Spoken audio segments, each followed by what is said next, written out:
have another trial and we have other cases,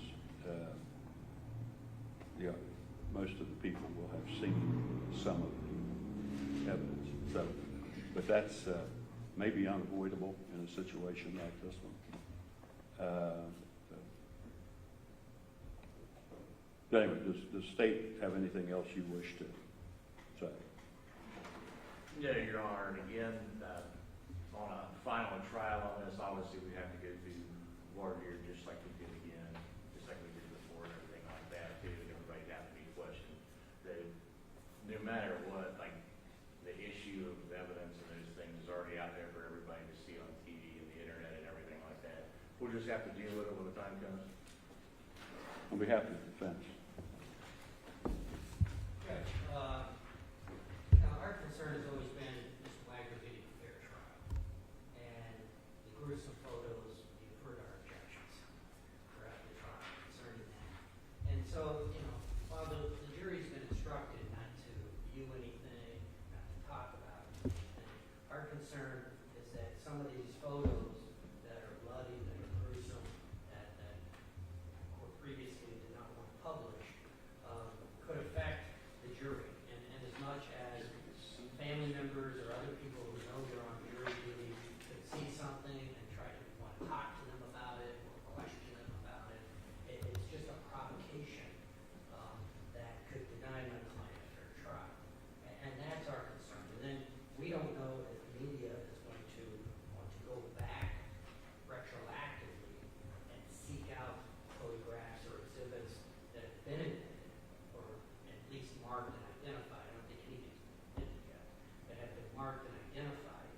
And if they're going to retroactively go back and then publish things that have taken place in the last few weeks, which leads to the same issues. So, our concern is, my client's right to a fair trial. We've never been against the media being in the courtroom. Obviously they're allowed to be in the courtroom and report on what happens. The problem is the technology. The problem is getting this stuff out on the internet and having it distributed worldwide, and with digital technology potentially altering images that get on the internet. And then following my client the rest of his life, regardless of the verdict. And so, our concern is mainly him getting a fair trial. And with this technology, with these monitors, just to make the record clear, there's 3 large monitors that the court is utilizing to show exhibits before they're admitted into evidence. All right. And it's always been our position that these monitors are improper, and we maintain that position. For hundreds of years, we've had paper exhibits go to a jury, and the system works just fine. But when we have these monitors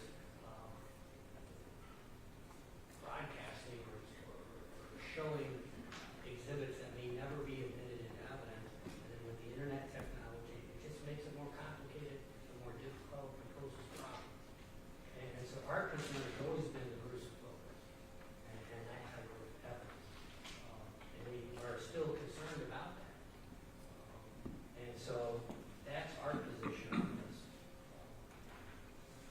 And I don't know if the court is going to be finding to continue with the previous order, but we think a narrowly tailored solution here is to not show on the monitors questionable evidence before it's admitted, such as bloody photos, photos of deceased, photos of minors.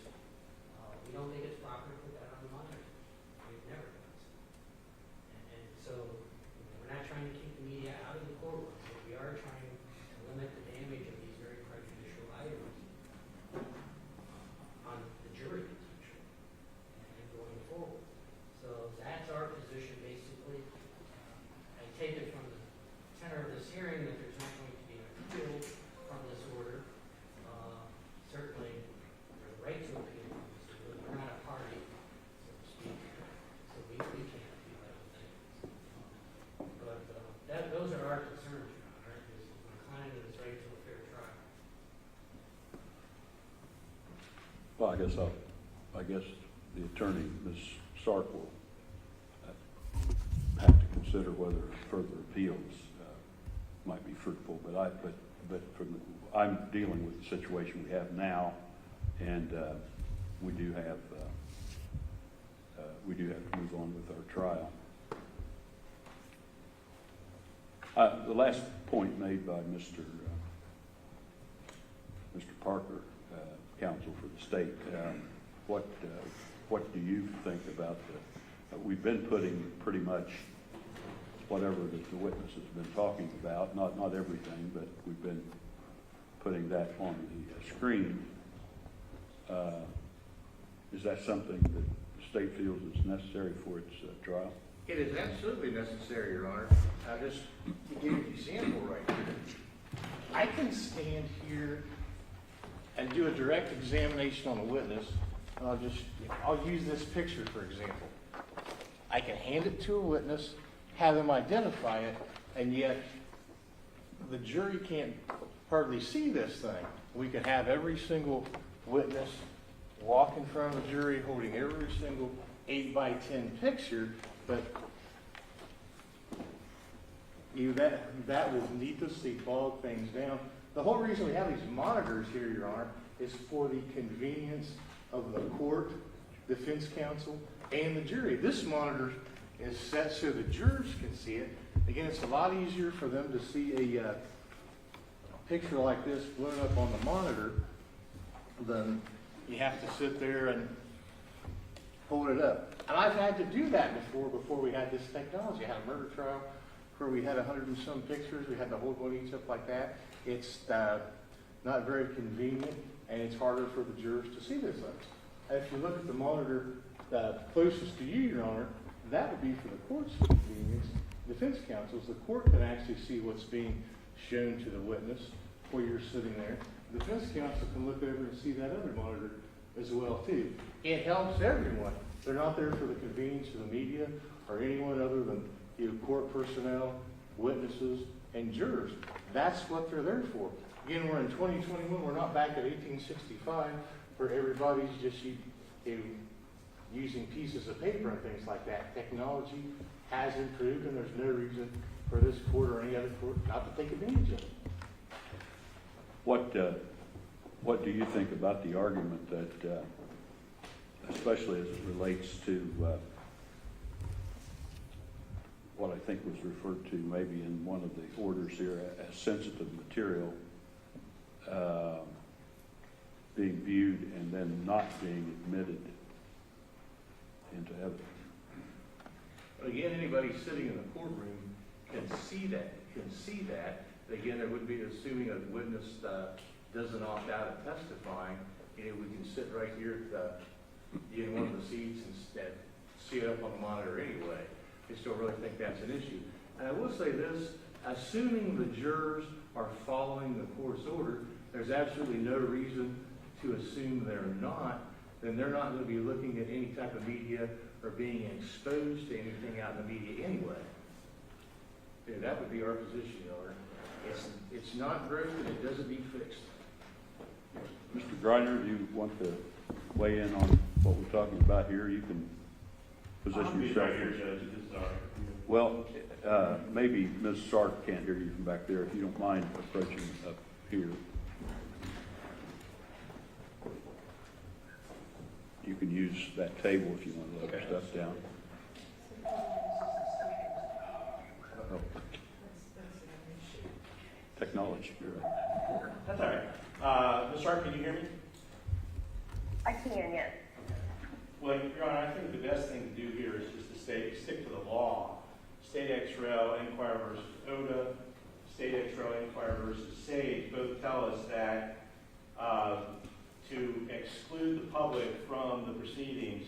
And again, I think the important point is when we're talking about the exhibits, Rule 12 does not have an exception that allows for the prohibition of photographing and broadcasting the exhibits. So the only basis for doing so would be the fair trial concerns that defense counsel has raised. But what the Supreme Court in Sage, State ex rel. Inquirer versus Sage, says is we cannot assume or speculate our way to the necessary findings. There must be some evidence on the record that speaks to the possible publicity and its effect on the jury pool. And Sage goes on to say, in the absence of any properly introduced evidence, there is no reason for a trial court to conclude that there will be prejudicial publicity and to presume that such publicity will create a threat to the administration of justice. And that's all we have. We have no evidence. There's just been statements of counsel which are not evidence. So we really don't have any evidentiary record that would support a finding that the broadcast or publication of these photos is going to prejudice the jury. I agree with Mr. Junk that we should presume that your admonitions will have some effect on the jury and that they will refrain from looking at media accounts. In terms of the next trial, again, that's what voir dire is for, and that may be what sequestration is for. It's important to understand, and where I disagree with Mr. Junk, is that the public has every right to be here. The public has every right to be involved in this. So if the defense, if counsel, if the court, if the jury can see exhibits, then the public should be able to see them as well as observers of this trial. And so that is a First Amendment right that the trial has. Also a constitutional right under the Ohio Constitution, the Open Courts provision, Article 1, Section 16, speaks to that as well.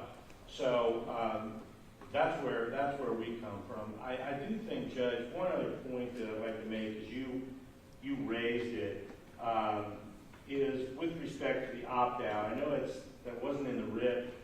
We've addressed it in the September order that you referenced, but I do urge the court to consider the Gear case that we cited that talks about the superintendent's rules. But the Gear case also says that in imposing the restrictions, all parties affected must have the opportunity to respond to the possibility of any restriction, and any finding must be based on evidence in the record. I would urge, as I did in previous pleadings, that the right to object is merely the right to object.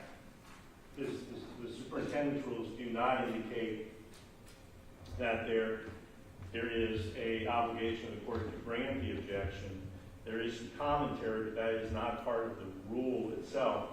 And I would take the position, I would urge the court, particularly with a couple of the key witnesses that have yet to be called, Jake Wagner, that the court consider a balancing test on whether the public's right to observe at least the audio outweighs any interest that the Wagners may have in precluding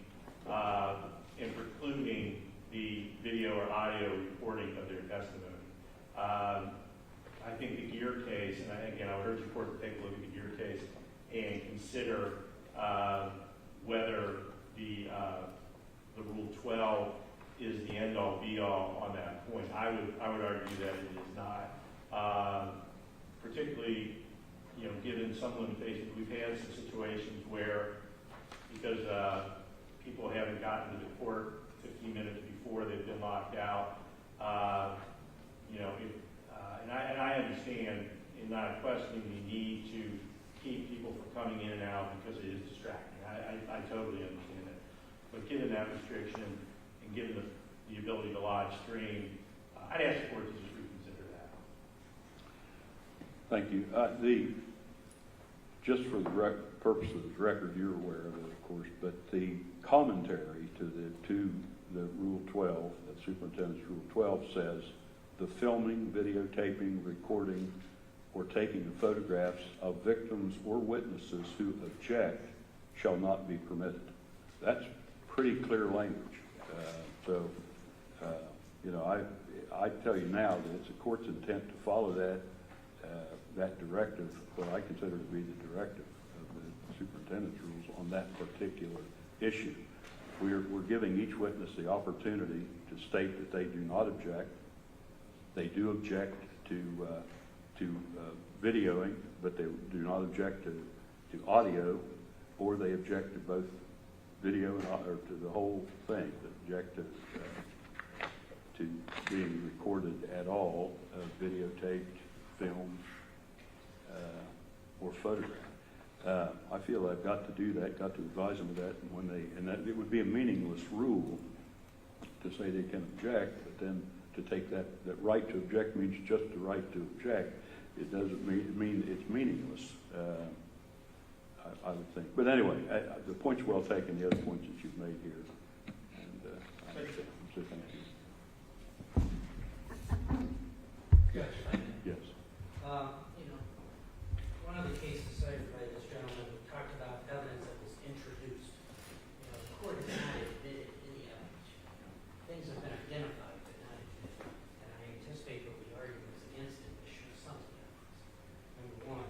Number two, a narrowly tailored solution here would be to restrict access to controversial exhibits until after my client's trial is complete.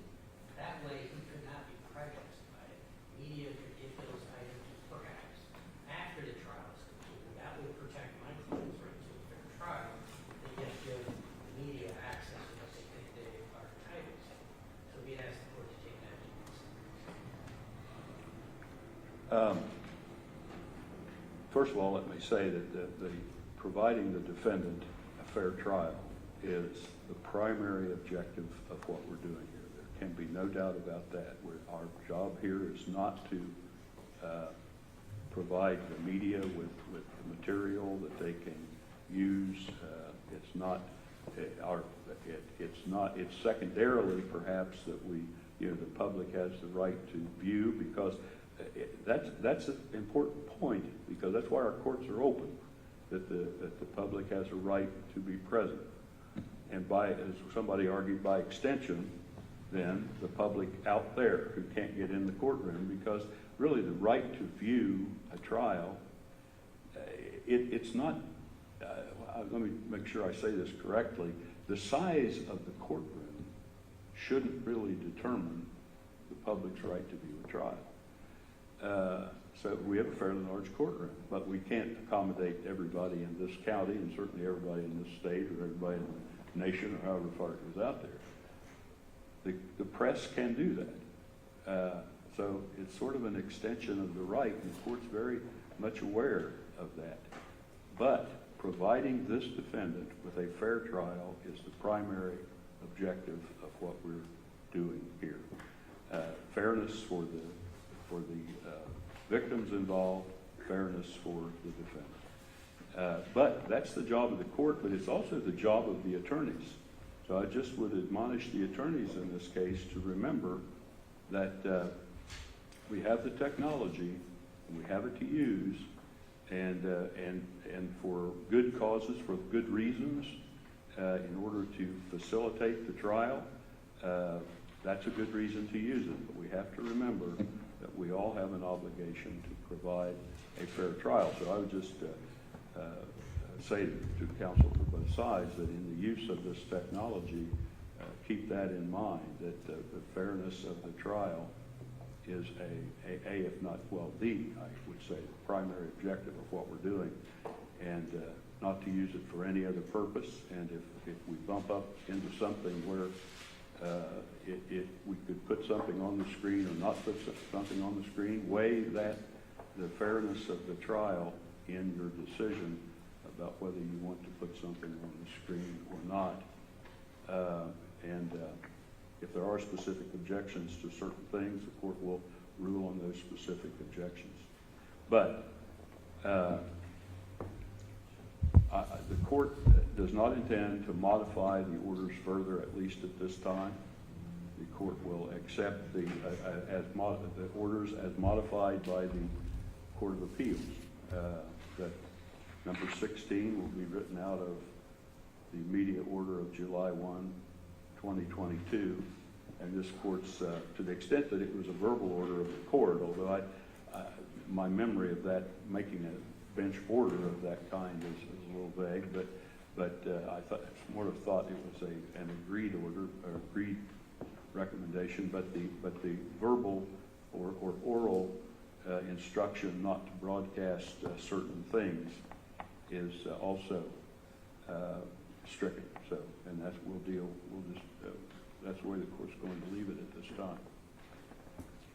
The court will be open at future points if somebody wishes to, one of the parties here, to file some kind of a request and have the court consider other type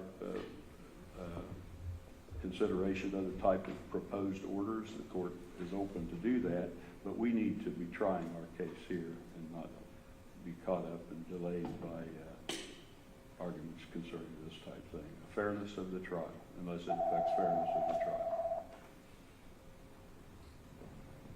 I think we may have lost our... Hello? I'm still here. Oh, okay. Now, Ms. Sark, did you have something that you wish to say, weigh in on? I do, Your Honor, and I don't want to just argue what was set before the 4th District Court of Appeals, but the superintendent's rules do permit that an individual can object to being photographed and recorded and filmed. And I have just an issue with minors who may be in exhibits. If there is no one to object on their behalf, I feel like that's an issue that may come up. Obviously, the fair trial of the defendant is of the utmost concern, and I do have concern with images being published that, like I said before the 4th District Court of Appeals, there is a small, Pike County is a small area. So if there is a mistrial, individuals who have seen these images, I do believe that it can prejudice, Defendant Wagner at another trial if a mistrial would take place. Going back to Jake and Angela Wagner, I believe Mr. Greiner commented on that the rules of the superintendent, and I don't want to put words in his mouth, but kind of that it doesn't, the right to object doesn't hold weight, and it's just merely being able to object. But I would stand for the rules of superintendents, as Mr. Greiner argued before the 4th District Court of Appeals. Those do hold weight, and the right to object to being photographed, recorded, and filmed is not just merely something, you're putting on record that you object, and then you just go forward and you photograph, record, and film these individuals. I believe that does hold weight, and that that's not permissible once they do object. Going forward, I think if there is an objection to an exhibit that is being displayed, I don't know how the court feels. I don't know if the way to proceed is to then have a hearing on those exhibits that are the defense or state object to being published, with Mr. Greiner present at that hearing. I don't really know the proper course to take if there is an exhibit that is objected to, and I'll leave that to the court's discretion. But those are really the only issues that I have. Yeah, well, I appreciate it. It would be virtually, I think, impossible to have a hearing involving out-of-town counsel that's not parties, not a counsel in the case, to come in for every Right. if we anticipate there will be objections, to have him come in for arguments on all those objections. That's something maybe goes beyond what we're talking about here today. Has been something that this court has mulled around in its mind a little bit, is just exactly what type of hearing we would have to conduct a media order. Mr. Greiner here represents several media outlets. On the other hand, I don't know if there are media outlets out there, I assume there are, that you don't represent. Do we notify them? How big is the hearing that we would have to have? It gets, when we talk about having a hearing before a media order goes on, who is involved and who is to be notified would be an issue, I think. But nonetheless, maybe we've, not to this everybody's satisfaction probably, but maybe we've resolved the issue before the court today. I think Mr. Parker, though, had something else you wanted to say. Judge, I just wanted to point out, to be clear for the record, the defense does not have advance notice of which exhibit is supposed to be displayed.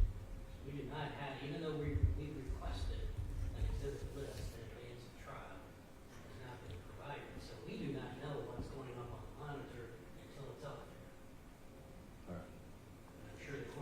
Well, let me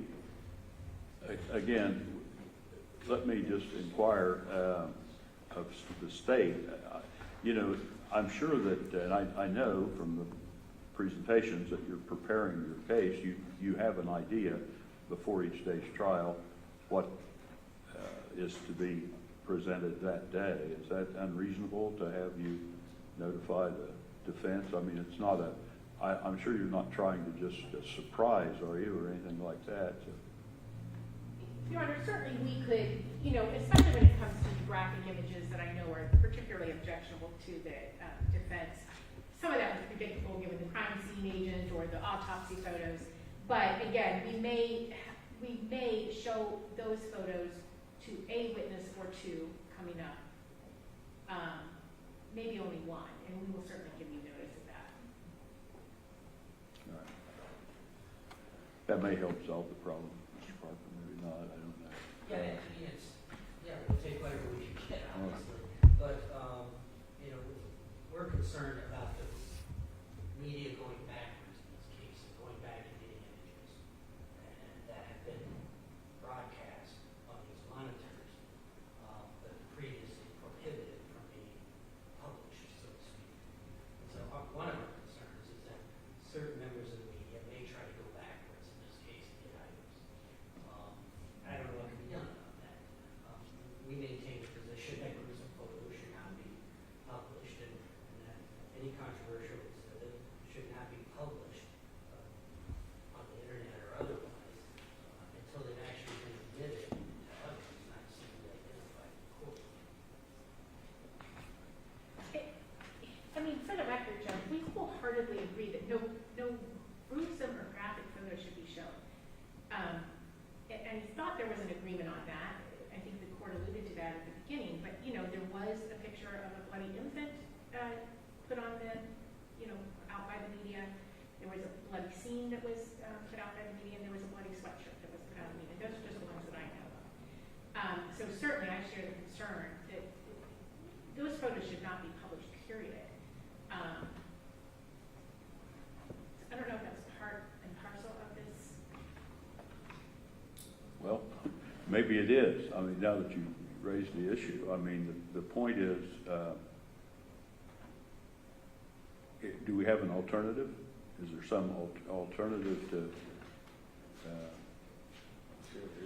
Judge, the alternative I suggested earlier about a narrowly tailored solution would be to restrict publication of those items.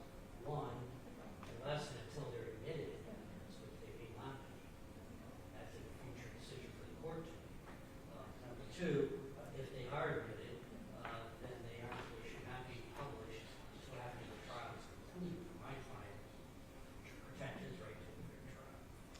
Well, when you say not publish them until they're admitted, aren't we sort of in a circular? I mean, we're because if they're put on the screen, if you were here in the courtroom, you could see them. Right, that's the problem. So you're saying not put them on the screen until they're admitted.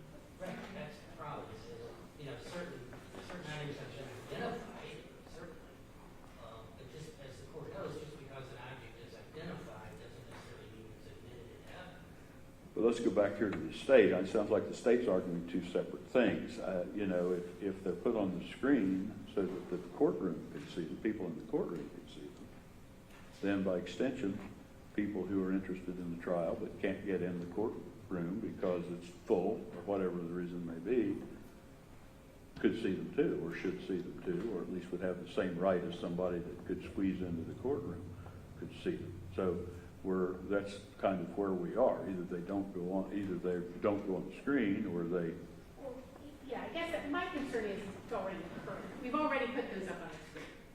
And the concern was that they go backwards and now try to publish some of those gruesome photos. And again, you know, there's kinds of exceptions, right? When rape victims testify, we don't publish their names. I mean, there's all kinds of exceptions to protect the victims. The victim's family in this case deserve some, you know, respect, and not publishing the blood of their lost loved ones all over the media. I mean, I can tell you that it's very upsetting to them to see that. Well, So, and then it's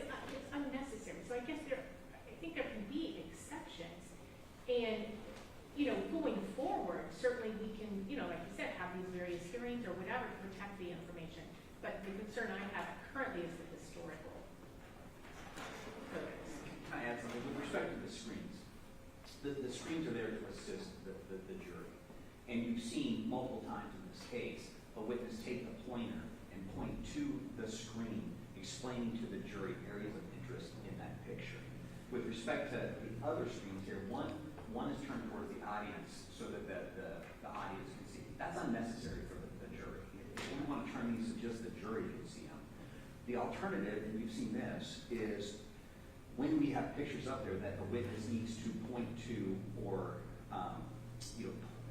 highlight something that's of interest to the jury, these pictures, the paper pictures are small. Literally, we would have to have that witness walk probably 3 or 4 times down that jury, pointing out and talking again and again. With respect to the size and the scope of this evidence and the amount of evidence and the logistics involved in this, if we have to do that with these exhibits, it will significantly lengthen the presentation of this case and become more efficient. Again, the screens are to assist the jury to make the presentation of evidence more efficient. To that end, I think they're working. Do we need to turn them or move them so just the jury can see? Ultimately, that's a decision that the court could make. I also say that with respect to the majority of what could be considered graphic images, we're done. We put all of that in. We may have to pull a couple with a couple witnesses, and again, we can cross that bridge when we get there. The media actually, when we did say, hey, look, we've got something graphic, I don't know if it was because of the order or just out of common decency. A lot of times they did their best not to show it. I know there were some exceptions where certain members didn't abide by that, but I think as we go forward, we can cross these bridges when we get there. I think we're in pretty solid footing right now, but certainly these screens have shown to assist the jury with the efficiency of the presentation of the case, understanding what the witnesses say. Mr. Griner, you want to? Your Honor, I take great exception to the statement that it's unnecessary for the audience in this courtroom to see the evidence and the exhibit. It's not unnecessary. It is necessary. The public has a right to observe and meaningfully observe what happens in this courtroom. This is an action brought by the state of Ohio. These people are the state of Ohio. They are entitled to see what happens there. To say that's unnecessary is completely wrong. It's also improper for counsel for the state to testify on behalf of the family, which was attempted here this morning. If there's evidence in front of the court, there's evidence. But what the counsel says is not evidence. And so to try to shoehorn that in by saying, I can tell you that the family, well, no, you can't, as a matter of fact. That's not evidence. And this court can't rely, it has to rely on evidence, and there has to be a substantial probability of unfair trial. And the Supreme Court has said that even pervasive publicity does not necessarily mean that there's going to be an unfair trial. So let's stick to the facts. Let's stick to the case law.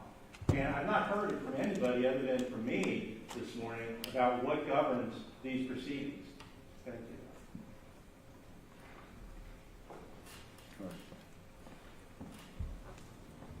Is there anything else that needs to be said today? No, Your Honor, obviously, we have a case to try, and it's already 9:30, and we've got witnesses waiting. Well, the court, the court will entertain at different points throughout this trial, if somebody has a specifically drafted proposal that you want me to consider, the court will consider it with notice to, I suppose, Mr. Griner here. I'm not sure who else we would notify, but until then, the court is going to go forward with its July 1st, 2022 order with item 16, paragraph 16, stricken out of it. It's not part of it. And the oral order about not photographing, since it was never actually reduced to writing, I'm not even sure. I think what typically happened was counsel would instruct or would tell the people operating the cameras that this should not be published, and they acquiesced in it at least, but that, and to the extent that that was an order of the court, that is stricken as well. And we'll go forward with that. Anything further we need to put on this record?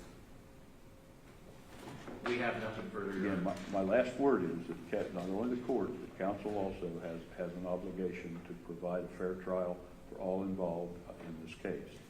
And that should be our focus in using our technology and so forth. All right, with that we are adjourned. Thank you. Thank you, Ms. Stark. But can you spell your name for our reporter? Are you talking to me, Judge? Yes. Okay. My first name is Cassandra, Cassaundra.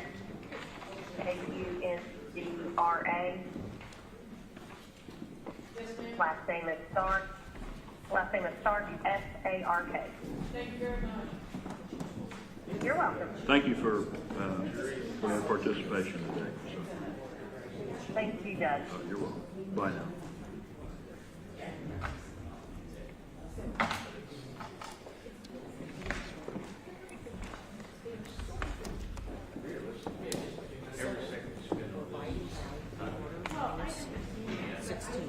Which means they should be telling you guys. That may not be.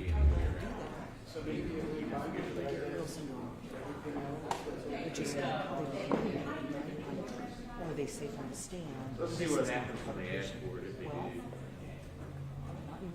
We can shoot whatever we want, but I think, this is me talking as a human, as an individual. I would not shoot autopsy photos. I would not shoot graphic, bloody victims.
So it's still enough for you. Yeah, one.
Here comes Jason.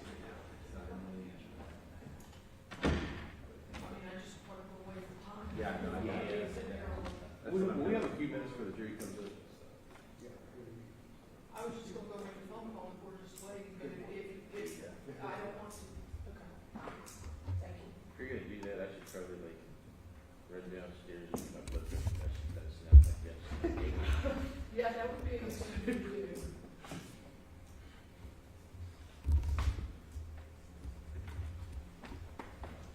That was down to like 1, 2, 1. Guys,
know if I said that earlier.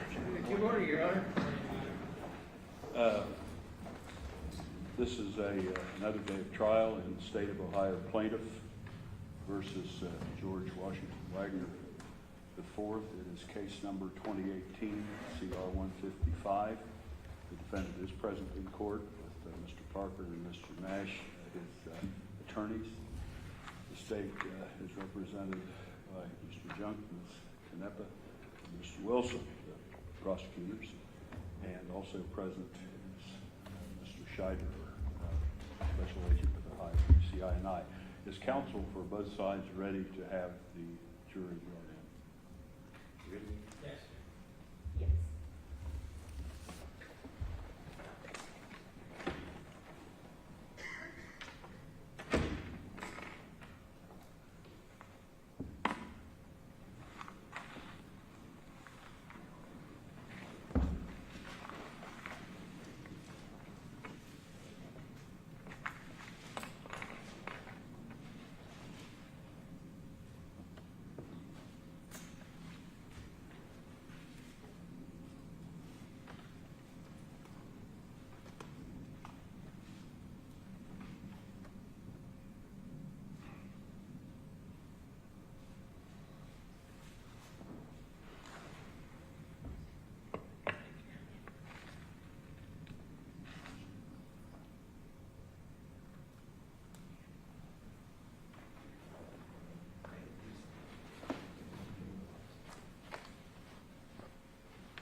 Seated.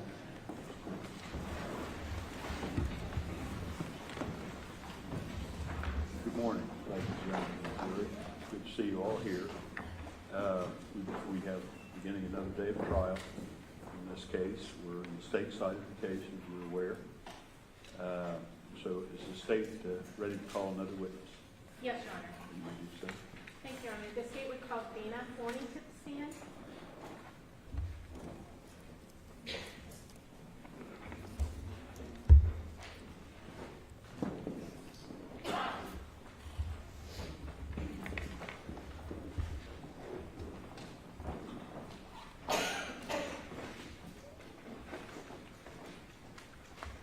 Please raise your right hand. Do you solemnly swear or affirm that the testimony you're about to give shall be the truth, the whole truth, and nothing but the truth, as you shall answer unto God? Be seated there. And the state may examine. Thank you, Your Honor.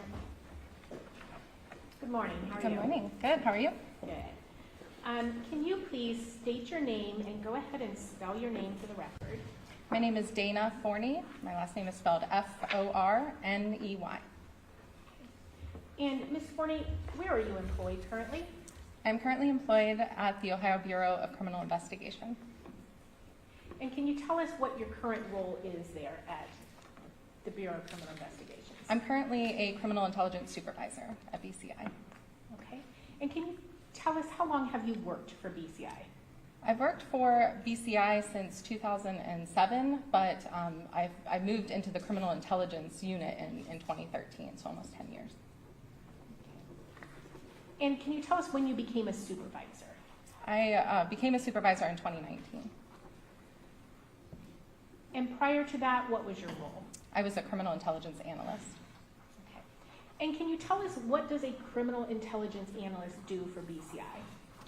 Analysts for BCI support our agents, investigators from other departments, police departments, sheriff's offices with investigations. So we provide them some technical assistance, doing analysis of records. We can also help look up information on people that the agents are going to go interview, provide subject intel packets, we call them, but just providing criminal history, any sort of officer safety information that someone might need to know before they go and encounter someone, and also trying to locate people, linking people in investigations, any assistance that the investigators might need. Okay. And sometimes are you provided various records that you look through in order to accomplish those tasks?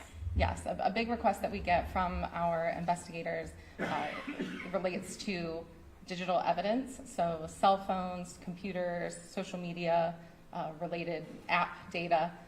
A lot of that is very expansive. There's a lot of records associated with that. A lot of it comes in spreadsheet format, and they need kind of the nerds behind the computers to help and really analyze that. Okay. And can you tell us, first of all, what is your general background as far as your education goes? I have a bachelor's degree from The Ohio State University. I majored in criminology and physical anthropology. Okay. And can you tell us, have you received any specialized training since being employed by BCI as a criminal intelligence analyst? Yes, I receive a lot of additional training as an analyst and even as a supervisor, specific to cell phone analysis. I've attended over 24 courses, totaling over 200 hours of training specifically to cell phone analysis and digital forensics. Okay. And have you also received certifications in that? Yes, I'm a certified criminal intelligence analyst. I also have certifications in analytics and cell phone investigations from Police Technical. I just recently received a certification from the National White Collar Crime Center as well for cyber crimes intelligence analyst. Okay. So certainly continue to receive ongoing training in these areas as well. Yes, digital forensics is a fast-moving field, as you can imagine, so staying kind of on the cutting edge is important. Do you also provide trainings for other analysts and other professionals? Yes, I teach at the OPATA, the Academy for Police Officers, on how to leverage social media data and cell phone data in order to assist them in their own investigations. Okay. Suffice to say that cell phone data can really have a lot of information that can assist in an investigation, correct? Yes. Okay. Can you tell us, in 2016, were you functioning as a criminal intelligence analyst at that time? Yes, I was. That was prior to you becoming a supervisor, correct? Correct. And even as a supervisor, are you still engaged in some analysis and such? I definitely try to stay informed. Our team, we're a true team in that we are constantly asking each other questions when we see new records, or if we have an agent write a search warrant that we've never seen before, or data that comes in that we've never seen before. We really take that as kind of a moment to educate the whole group then. Okay. So back in 2016, in your role as a criminal intelligence analyst, at that time, did you get assigned to the investigation involving the murders of 8 persons in Pike County? Yes, I did. And can you tell us at what point you became involved in that? On the morning of the 22nd, when BCI was called, I was in London. That's where our headquarters is, in London, Ohio. And there was a team of analysts that was sent down that day to help with interviews, tracking tips and leads that came in. So I was part of that initial team that responded that day. As the investigation moved forward, there were 2 analysts that were directly assigned to the case. And so me and the other analysts were assigned long-term to the investigation. Okay. And can you tell us the name of the other analyst that was assigned? Julia Eveslage. Okay. And at some point, basically, did you guys serve as what I would call a subject matter expert in this case? In other words, being present for various search warrants or when conversations were being recorded of the suspects in this case, would you be present for that in order to provide guidance and information to other individuals who might not be as familiar with the case as you?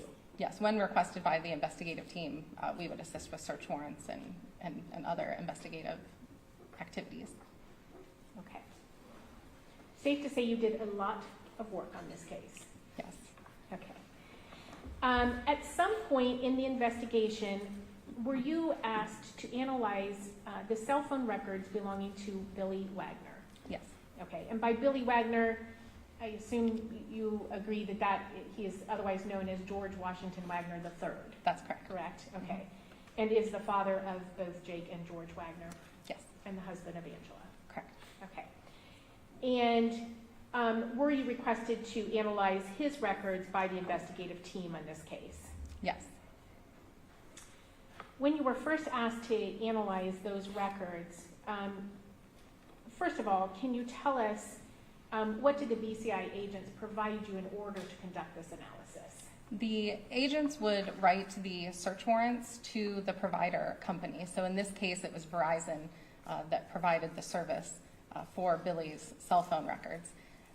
Once they received the information that's returned from that search warrant, they would upload it to a secure file sharing space that we could all access so that I could go in and retrieve the files and perform my analysis.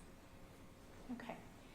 And can you tell us, how did you know that that particular phone number belonged to Billy Wagner? When the agents wrote the warrant, they had knowledge that this phone belonged to Billy. They had used it to contact him. In various interviews, this number was reported to be Billy's phone number. Was that phone number registered in his name? No, it was not. And who was it registered in? The phone was registered to a Denise or Dennis Carter. It was spelled Denisse. And that threw us off initially. We had done previous analysis on one of the victims' phones, and we saw this number registered to a Denise or Dennis.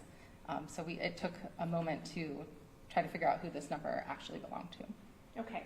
And do you recall which victim's phone records you're speaking of? Chris Rhoden Sr. Okay. And can you tell us, Ms. Forney, what initial questions did the investigative team have about Billy Wagner's records that they wanted you to look for? Once Billy was interviewed by the investigative team, they requested the records to either corroborate or refute any statements that he made about his locations, who he was calling. So the investigative team had asked me to just take a look at the records and make some general call observations, but then also create a map of where Billy was on the day of the 21st and the 22nd. Okay. And so did you do that? Yes. Okay. And I'm going to have you pull up MM1.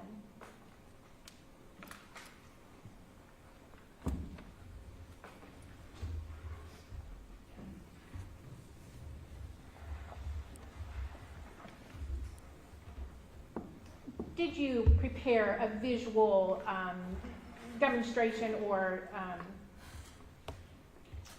a visual picture of the information that you collected? Yes. So this was one of the original maps that I had created for the investigative team.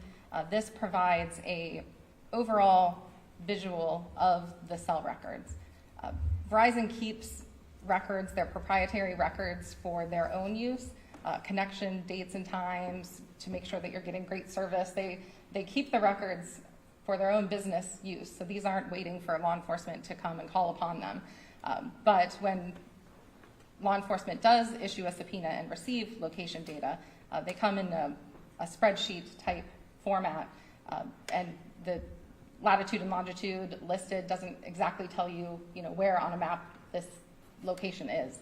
So what I've done here is just plot all of those latitude and longitude locations for the cell towers and provided some other pertinent information from the investigation.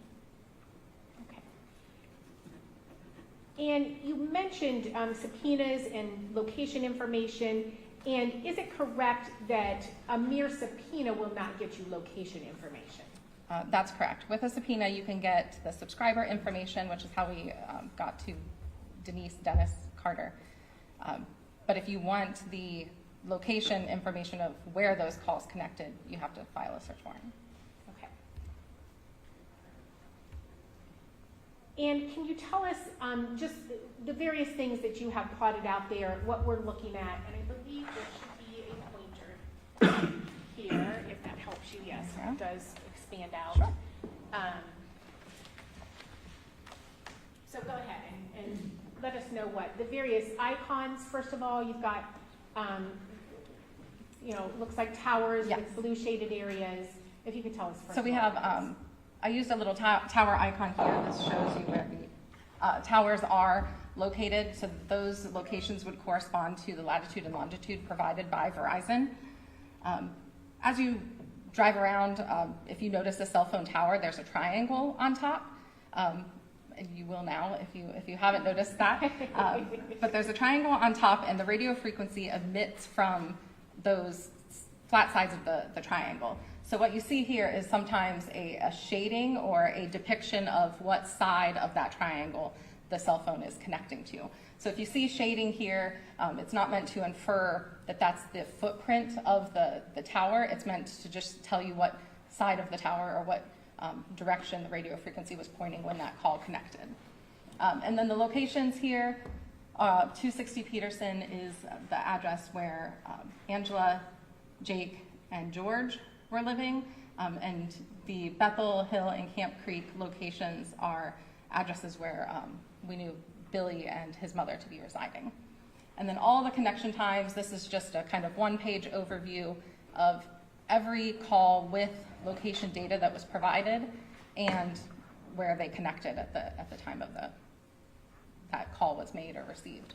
Okay, and dealing specifically with Billy Wagner's call. Yes, so all of these are related to Billy Wagner's Verizon phone, and it's the number up at the top of the image. Okay, and also specifically just narrowed to April 21st and April 22nd of 2016, correct? That's correct.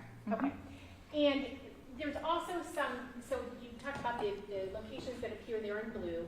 There's also some locations that appear in red. Can you tell us what those locations are? Those are the crime scene locations. As we kind of referred to them at the time, I'm sure there's been some discussion about the 799 Left Fork address.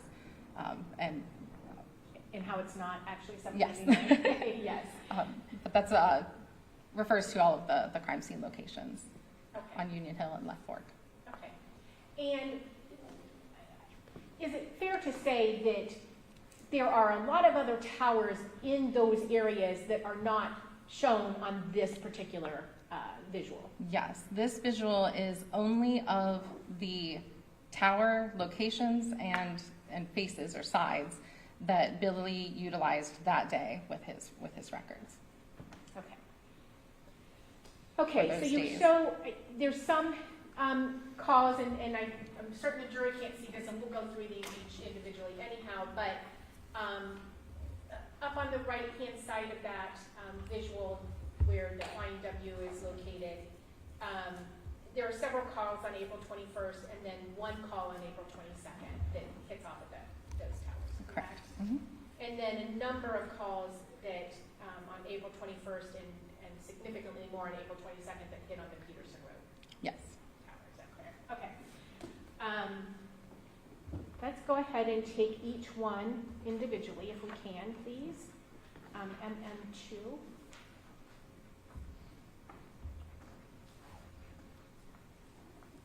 And can you tell us what we are looking at there? So the first line of communication from Billy's phone or to Billy's phone that day occurs at 8:13 a.m. There were some text messages the night before around midnight that kind of bled over, but there was inactivity from midnight to 8 a.m. So we would assume that Billy's phone started its activity at 8:13 with an incoming voice call from Jake Wagner. And where was that device located at that time? The device, this line of connection information showed that the device utilized a tower that serviced the area of Flying W.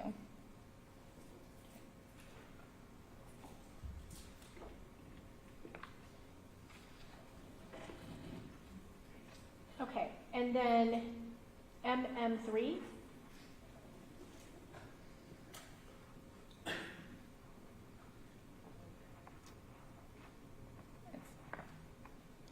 So this is the next succession of calls. So at 8:22, there's another incoming call from Jake Wagner.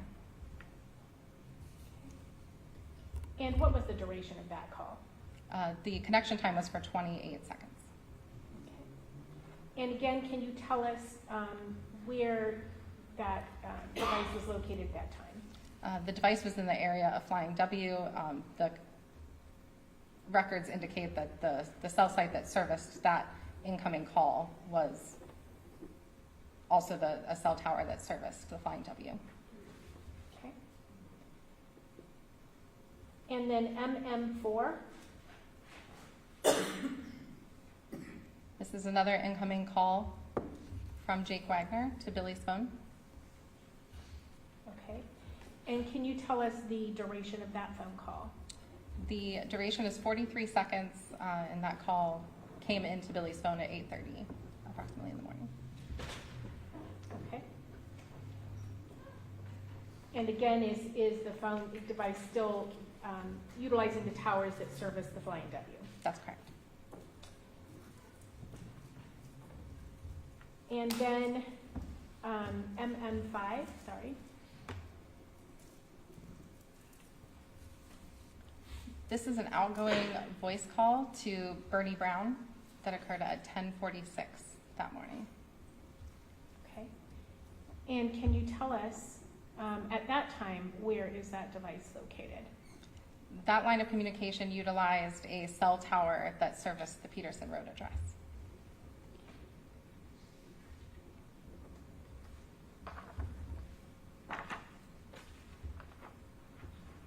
And MM6? This is an incoming voice call to Billy's phone from Bobby Wagner. And again, can you tell us what the cell site location information was for that call? The cell site location was a cell site that serviced the area of Peterson Road.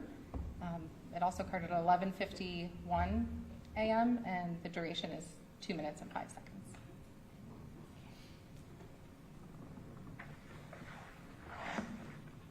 And MM7?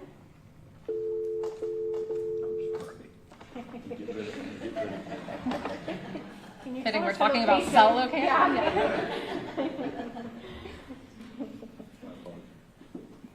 So this is an incoming voice call from Bobby Wagner that occurred at 11:58 to Billy's phone. Okay, and can you tell us the cell site location information for that call? This connection occurred in an area that services 32, just east of the Peterson Road address. Okay. And can you tell us who Bobby Wagner is? That is Billy's brother.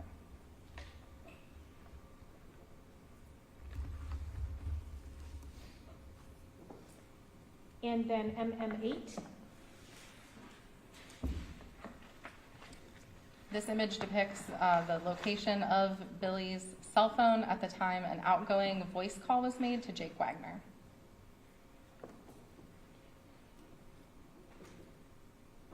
And can you tell us the cell site information for that?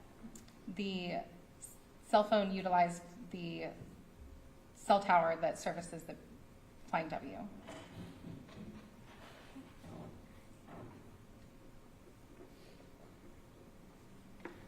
MM9? This is an image of where Billy's device was during an outgoing voice call to Jake Wagner that occurred at 12:53 in the afternoon. Okay, and can you tell us what the cell site information was for that? The phone utilized a tower that provides service in the area of Flying W. MM10,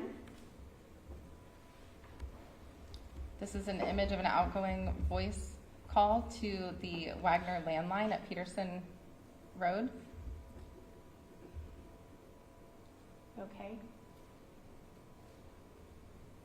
And can you tell us the duration of that call and the cell site information? This call lasted 1 minute and 38 seconds, and the cell phone was in the area of the Flying W at the time this connection occurred.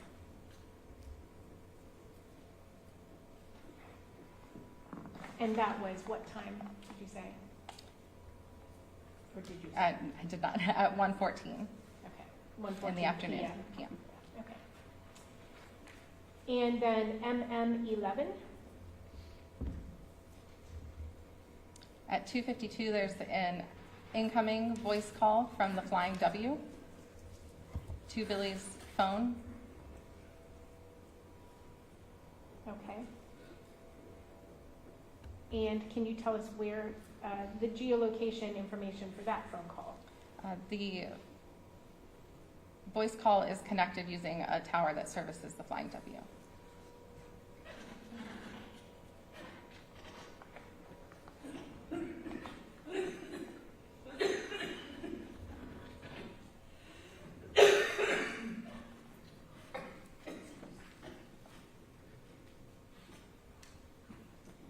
MM12,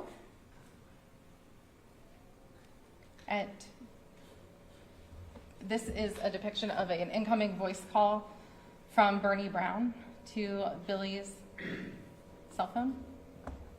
okay. And can you tell us the duration of that phone call and the cell tower information? Yes, the time is 5:18 in the afternoon. The duration is 8 minutes and 19 seconds, and Billy's phone is located in the area of the Flying W. Do you need my water? MM13,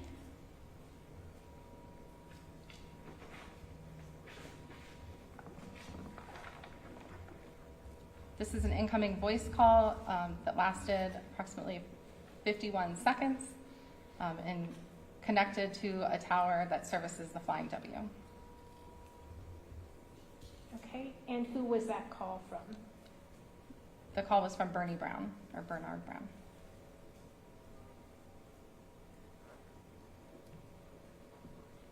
MM14,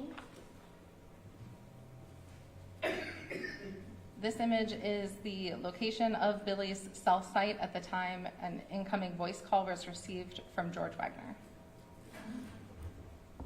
and George Wagner being who? George Wagner IV, Billy's son, and the defendant. Okay.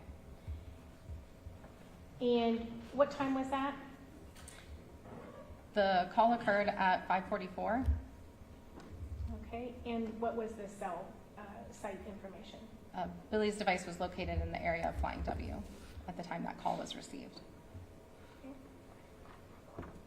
MM15, This is an outgoing voice call from Billy to George Wagner IV at 5:50. And the location is in the area of the Flying W farms.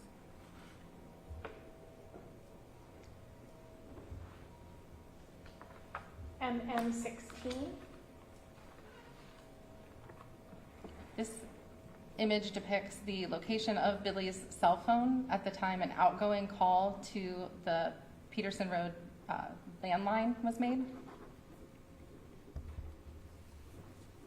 okay. And again, the time of that phone call, The time is 5:51. and where does the cell site information? The cell site that was utilized for that call was in the area of Flying W. MM17, This is an outgoing voice call to George Wagner from Billy's device at 5:51. okay, and again, the cell site information for that call. The handset utilized a cell site in the area of the Flying W.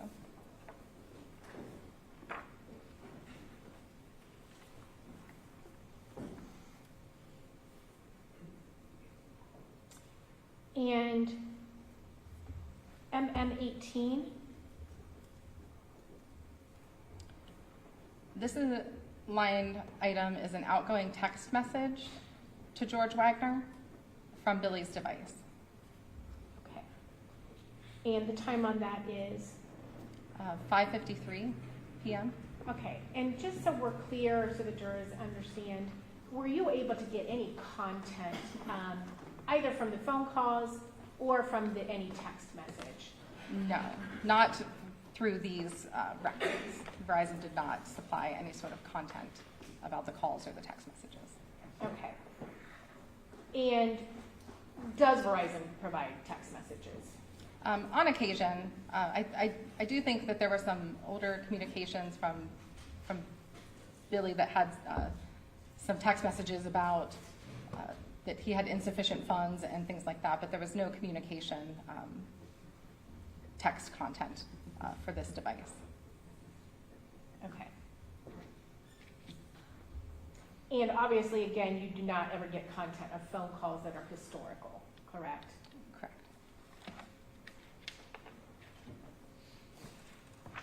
Okay, and then MM19?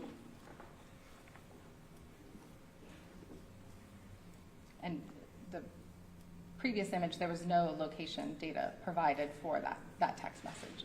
So Verizon only provides location information related to their phone calls. So we could not map the location of where that text message occurred. But this image here is at 5:53. There's an incoming voice call from George Wagner to Billy's device.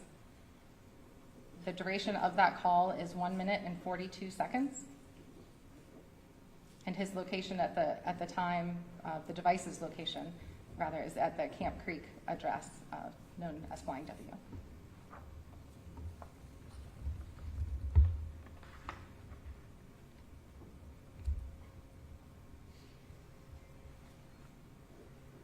Okay, MM20, can you tell us what the next communication is? The next line of communication depicts an outgoing voice call to Chris Rhoden Sr. The call occurred at 5:55 p.m. and it was utilizing a tower that serviced the Flying W.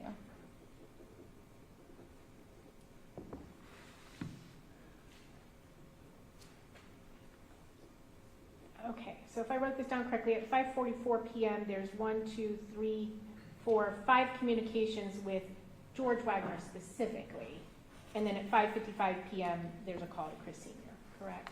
Yes, And all at the Flying W. correct.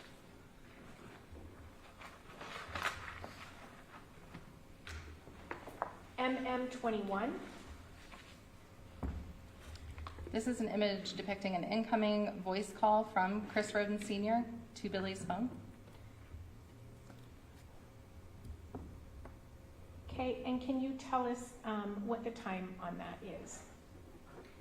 The time is 8:51 p.m.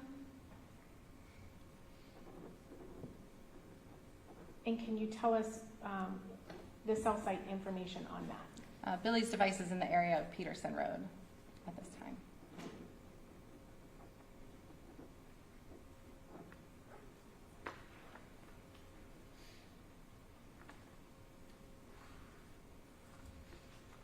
And what is the duration of that phone call?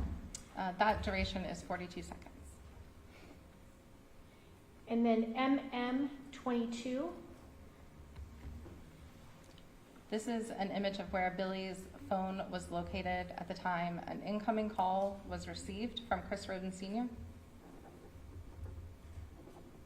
and can you tell us, first of all, where was the phone located at that time? The phone was located in the area of Peterson Road, and the time was 10:22 p.m.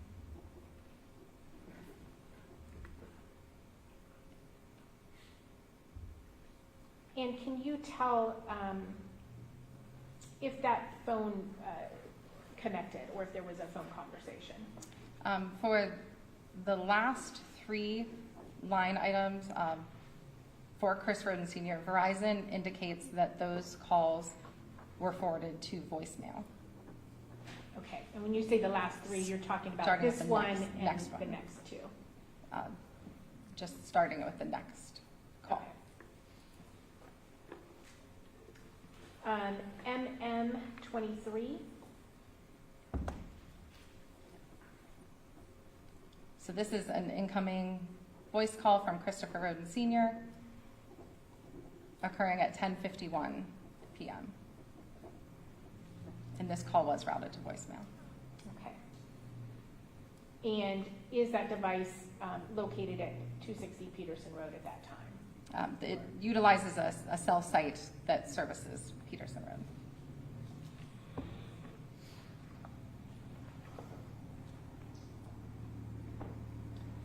And MM24, This is an image of where Billy's cell device was at the time an incoming voice call was received from Chris Rhoden Sr. okay, and the time of that phone call? At 10:54, and this call was also routed to voicemail.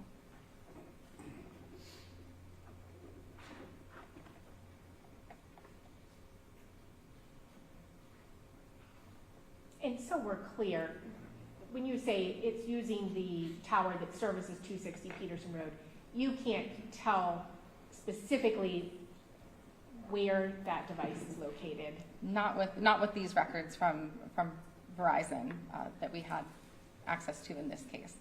We can just say what cell site and the side of the tower that helped connect those two phones. Okay. And likewise, you can't say who is holding that device or if the device is sitting on a kitchen counter or anything Correct. in regards to that. Okay. MM25,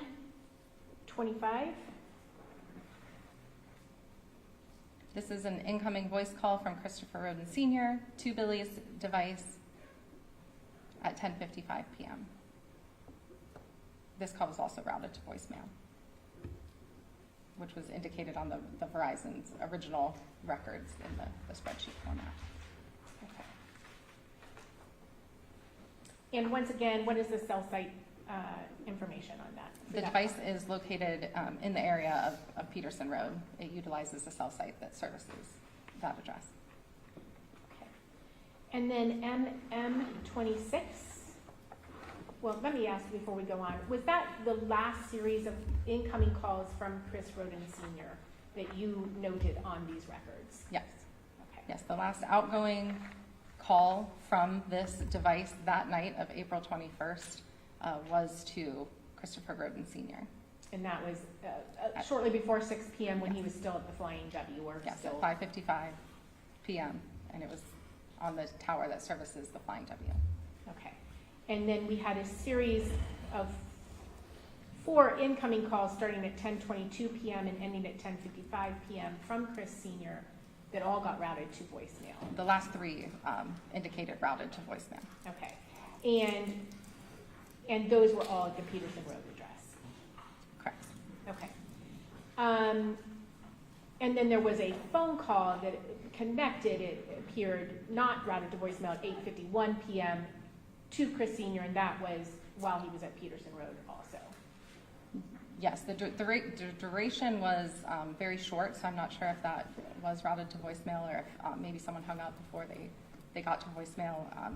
I can't explain what the communication was, and there was no indication from Verizon that it had gone to voicemail. It was 42 seconds, correct? It's MM21. You probably don't have that. You can go back to MM21. It just should be page 21. This. Is that it? That's in it. 42 But- seconds. Okay. Yep. Okay. So there's no routing information related to this call.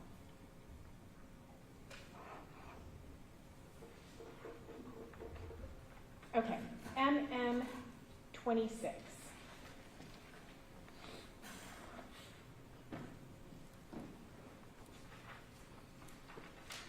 This image is where Billy's device was at the time it received an incoming voice call from Wagner.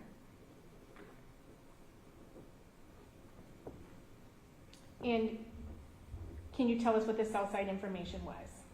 The device was in the area of Peterson Road at the time of 11:04 p.m. Okay. And was there routing information as to that, as to? This call was also routed to voicemail.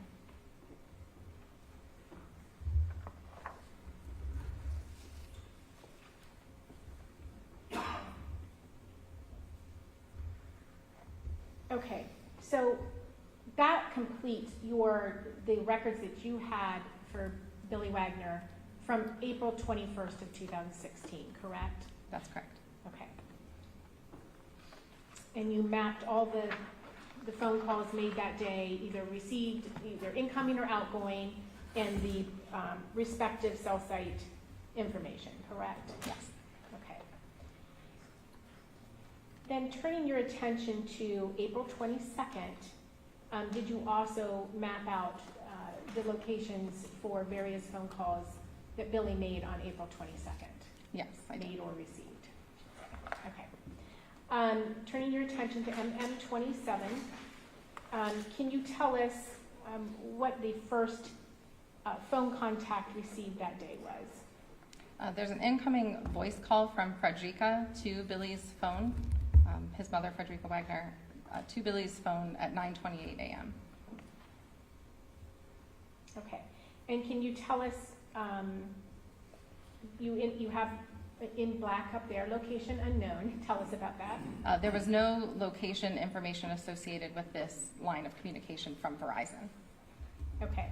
And can you tell us why that might be? What are some various explanations for that? Likely that that connection was not able to be made. So if the phone was off, or if it was out of service, or some other explanation might be able to explain why Okay. those two phones never connected through Verizon's network. Okay. But okay, so MM28.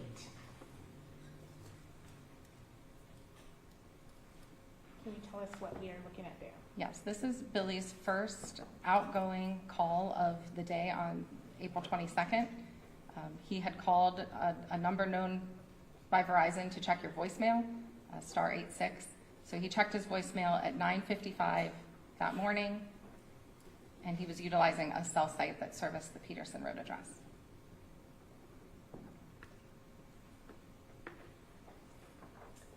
MM29.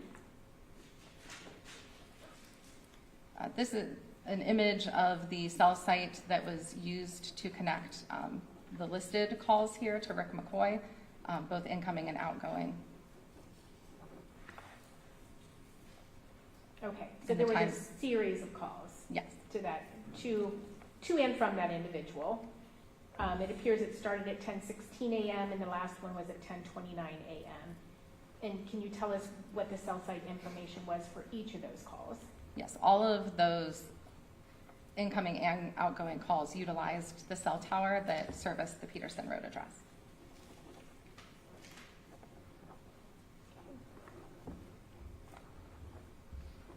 And then MM30. This is where Billy's device was at the time an outgoing voice call was made to Frederica Wagner.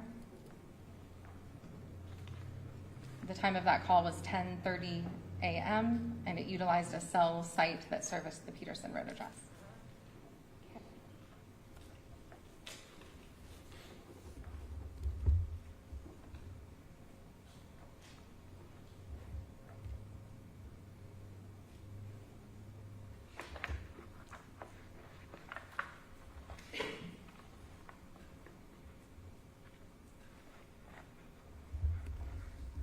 Okay, and it does not appear that there are any other.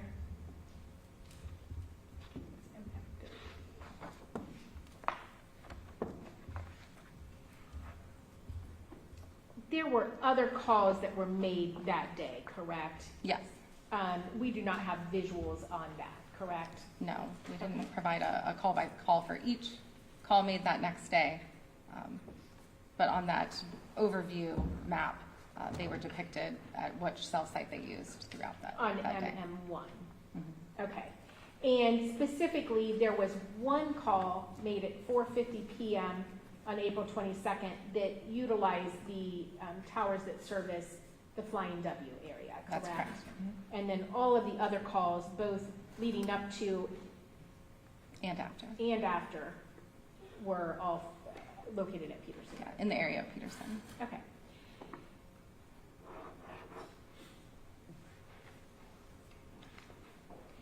And can you tell us, having looked at the records for Billy Wagner, did that device of Billy Wagner's ever make any attempts to contact Chris Sr.'s phone after receiving those series of calls the night before that were routed to voicemail? No. Okay. Even though he checked his voicemail that following morning. Yes. And what date did you have, and I think I already asked you this, through May 31st you had the phone records, or did I not ask you that yet? You did not. Okay. The phone records that we received for this device from Verizon started on January 1st of 2016 and went through September. But the last outgoing call from this device was at the end of May. So it was still receiving some calls, but the last known outgoing call from the phone was in May 31st. Okay. And were you made aware by the investigative team that Billy had indicated he got a new phone on June 1st of 2016 to replace that phone because he reportedly smashed it? Yes, we were made aware of that after we had requested the records once Billy was interviewed and made that comment. Okay. Did you see any evidence whatsoever that he ever called or attempted to call Chris Rhoden Sr. After that last call to him shortly before 6 p.m. on April 21st of 2016? No, there were no outgoing calls to either of the phone numbers that we knew belonged to Billy after the night of the homicides. Okay. From this device.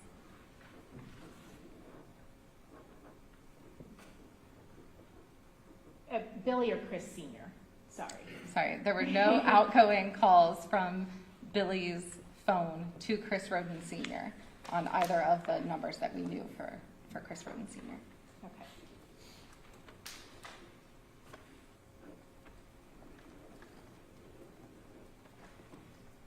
And would those show up on Billy's records if he had attempted to make contact, even if, say, the phone shut off or some other thing on Chris Rhoden Sr.'s end? If Chris Rhoden Sr.'s phone was unavailable, you would still be able, from these records, to show that Billy had attempted to make that contact.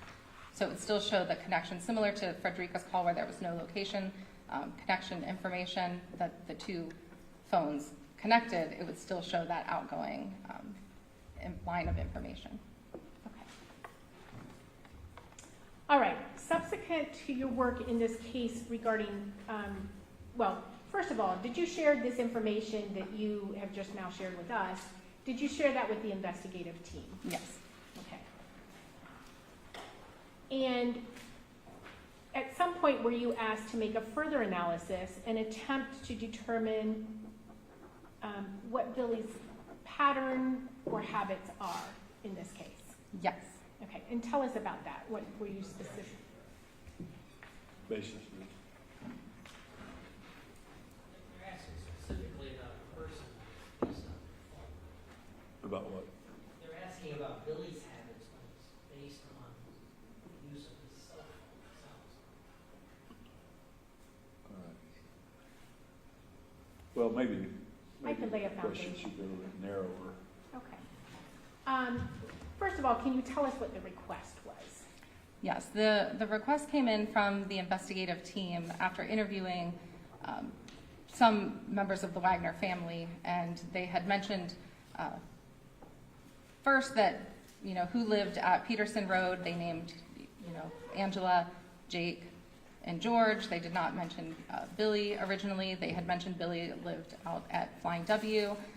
So there was some question about that night and the phone record showing all this connection at Peterson Road, and that was uncommon for the device. So the device typically would utilize cell sites at the Camp Creek location, not the Peterson Road location. So the device was typically at the Flying W, not at Peterson Road. Okay. And why was that significant, I guess, that on April 21st, the device was at Peterson Road when typically it would be at the Flying W? There were just comments made to the investigative team about the family was all together that night, and we didn't know if that was common for them to all be together at Peterson Road. Okay. And can you tell us, in your work, and you talked to us about, the number of years that you've done this and your certifications and trainings in this area, but how do you use devices to determine where somebody might be staying or where they might be located? Sure. We, in missing persons investigations, or if we're looking to assist investigators with a time to serve a search warrant and we want to know when they're home, most often we're going to look at the cell towers to determine what towers do they use most frequently, what times are they most utilizing their phones, who are they calling during those times, to make sure that that phone is not only in the area where you want your investigators to be, but also making contact with people that phone is known to make contact with. So sometimes we'll use this if we're looking for a fugitive or someone who's missing, where we would look at the last serving cell site for the night and the first serving cell site the next morning, or after a period of inactivity, if it's not typically morning and night, to determine where they might be sleeping or where that phone might be sleeping. And then we can look in that area to determine what known residences are known to the investigators based on what that cell site service looks like. Okay. Do you also sometimes use that same strategy to locate the devices belonging to victims? Yes. Okay. And so, can you tell us, in the case of Billy Wagner, what you did in order to try to show what patterns that device had leading up to April 21st of 2016?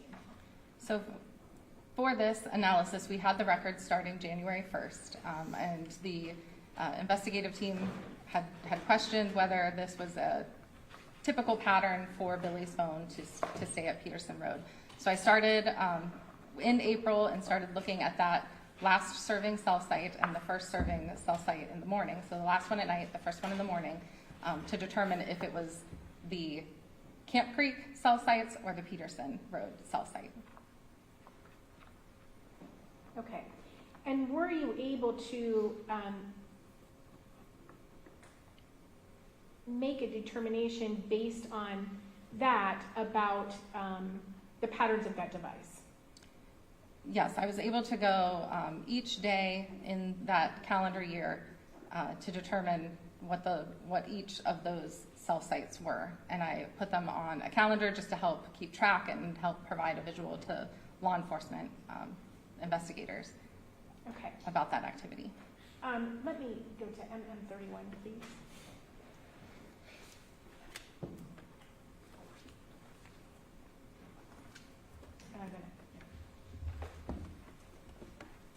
Okay. I don't want the blank slide. Oh, well, I took it out of mine. So the next one I marked states M31. So it'll be your page 32. No?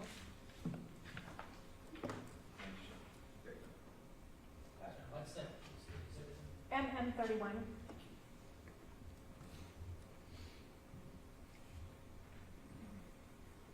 Okay. Can you tell us what we are looking at here? This is just image of all of the cell towers that Verizon has in their network in that area that Billy's phone could have utilized in that area. Okay. And kind of what we said at the very beginning of this, you had your initial slide showed just a few towers, and that, I believe your testimony was that those were the towers that Billy Wagner's phone had utilized for those calls. Yes. Which is why you had those specific ones isolated. Yes.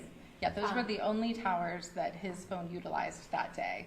And then this is all of the towers that are in the Verizon network in that area. Okay. MM32. The next one. So when I conducted the analysis first of just his common towers, these were the most common towers in Billy's records, the two that service the area of the Flying W and the one that services the area of Peterson Road. Okay. And these are the towers that you'll see listed most often in the next image with the calendar. Okay. And you've been to the Flying W, correct? Yes.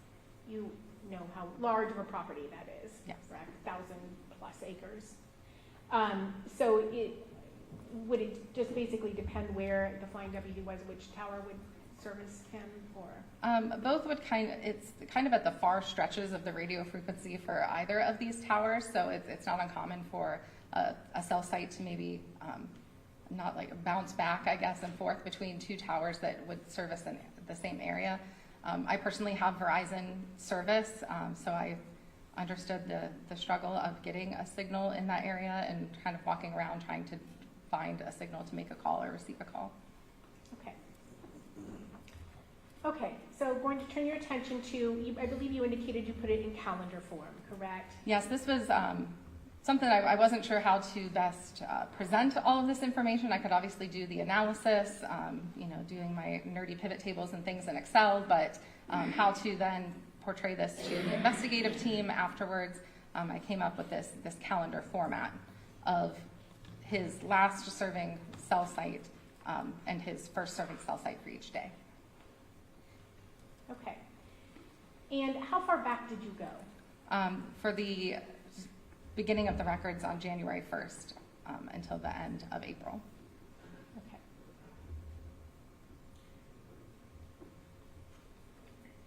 And let's go to MM33, which will be, okay. And so what are we looking at here? This is the January 2016 calendar of Billy's Verizon towers for the last and first for each day. Okay. And you can see here I used an abbreviated version of the tower names on the previous image. The St. Clairsville 1475 tower, the Duff 1 525 tower would be depicted here. So when you see the St. Clairsville reference, those are 1489 and 1475 are the cell site numbers that service the Flying W area, and then the Duff 1 525 cell site is near Peterson Road. Okay. And what were you trying to look for as far as what would be significant to you if they would indicate where the devices were, I guess? So I started looking at just the last known outgoing information. So, for instance, on the 29th here, we have an outgoing line of communication at 9:13 p.m. And then the next morning at about 7:45, there's another line of communication. And both of these are serviced by the St. Clairsville towers in the Flying W area. So for each day, I just kind of looked at the, last outgoing or incoming, whatever the line of communication was, what primarily focused on what the tower was that made that connection for each to try to determine where that device was overnight. Okay. And so significant to you would be if the last outgoing or incoming contact or communication was at a particular location at that night, And then also in that same location in the morning, correct? Would Yes. indicate to you a habit of spending the night or whatever. Yes. Okay. Just, and thinking that, wherever you are, your device likely is. So, obviously this is an analysis of the device and the connection locations of the device, but looking just to see where all of those appear. Okay. So specifically, it's analysis of the device. You can't say whether it's the device belonging to Billy Wagner, but you can't say for sure whether he accompanied that device. Correct. Okay. During the month of January, were there any times where the last outgoing or incoming contact of the day was at the Peterson Road address, and then also at the Peterson Road address the following morning for the first incoming or outgoing communication? No. Okay. State's Exhibit MM34. This is February 2016's calendar of the last serving cell sites and first serving cell sites. And you'll see some cell sites here listed that aren't Flying W or Peterson Road related. And you can see based on the cities listed there that his device was likely driving around the country. He was known to be a trucker or truck driver. Okay. So I see St. Louis there, I see Springfield, Mound Ridge, Milwaukee, Cleveland, etc. Yes. Correct. Okay. And can you tell us, as far as when he was not traveling, and we see all those different locations, if there was any day in the month of February where the device's last communication of the night was at Peterson Road, and then the first communication of the following morning was at Peterson Road? No. For the lines of communication that contained location data, nothing showed Peterson Road, both ending and beginning the next day. Okay. And specifically, what was it showing? That he typically, or the device typically stayed at the Flying W area, or utilized the cell sites in the area of Flying W. Okay. And MM35? This is a continuation of that analysis in March of 2016. Billy Wagner's phone records, the last serving cell sites and first serving cell sites for each day. Okay. And I don't see any traveling. It does not appear at least in what you found in the records, correct? Correct.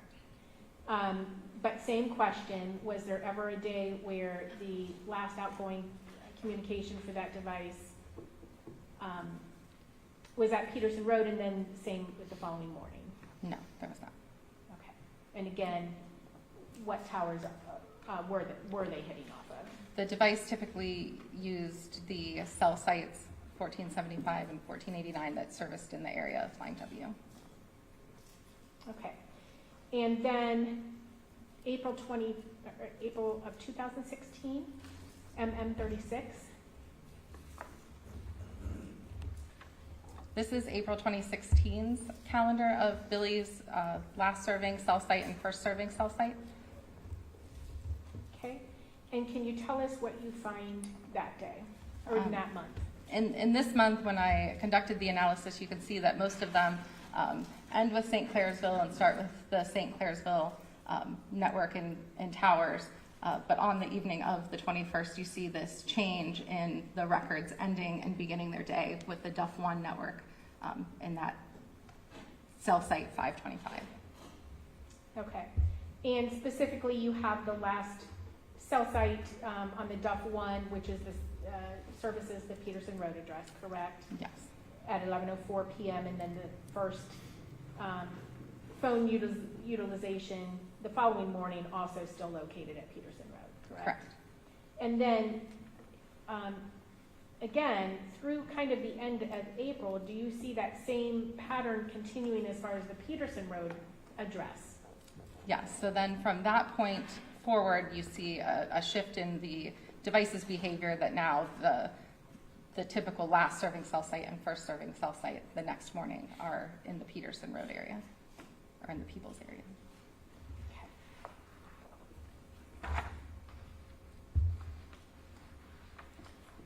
And again, Ms. Forney, is this something that you provided to the investigative team, your findings and conclusions in regarding this cell site location information? Yes. Of Billy Wagner's? And I provided it in the same calendar format that you're seeing here. Okay.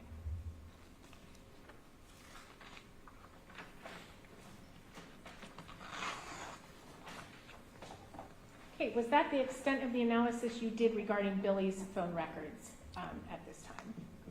Yes, for this particular set of records. Okay. And did you have any other records of any of the other Wagners with the geolocation information available to you? Not at this time. Okay.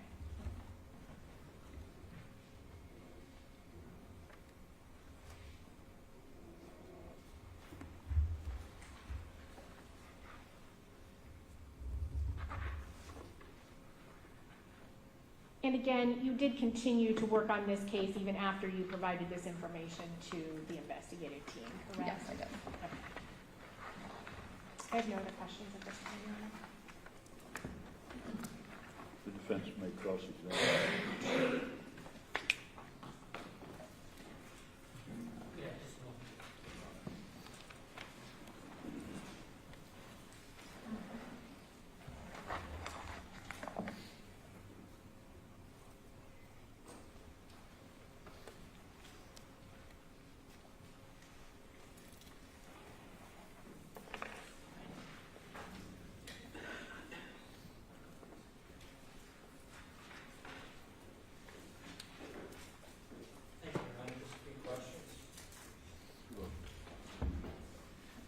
How are you? Good morning, good, how are you? Good, I'm John Parker. I'm one of the attorneys for George Wagner. I do have a few questions, if I could. We could have Exhibit M1. Just some general questions about how cell phone towers work may be helpful.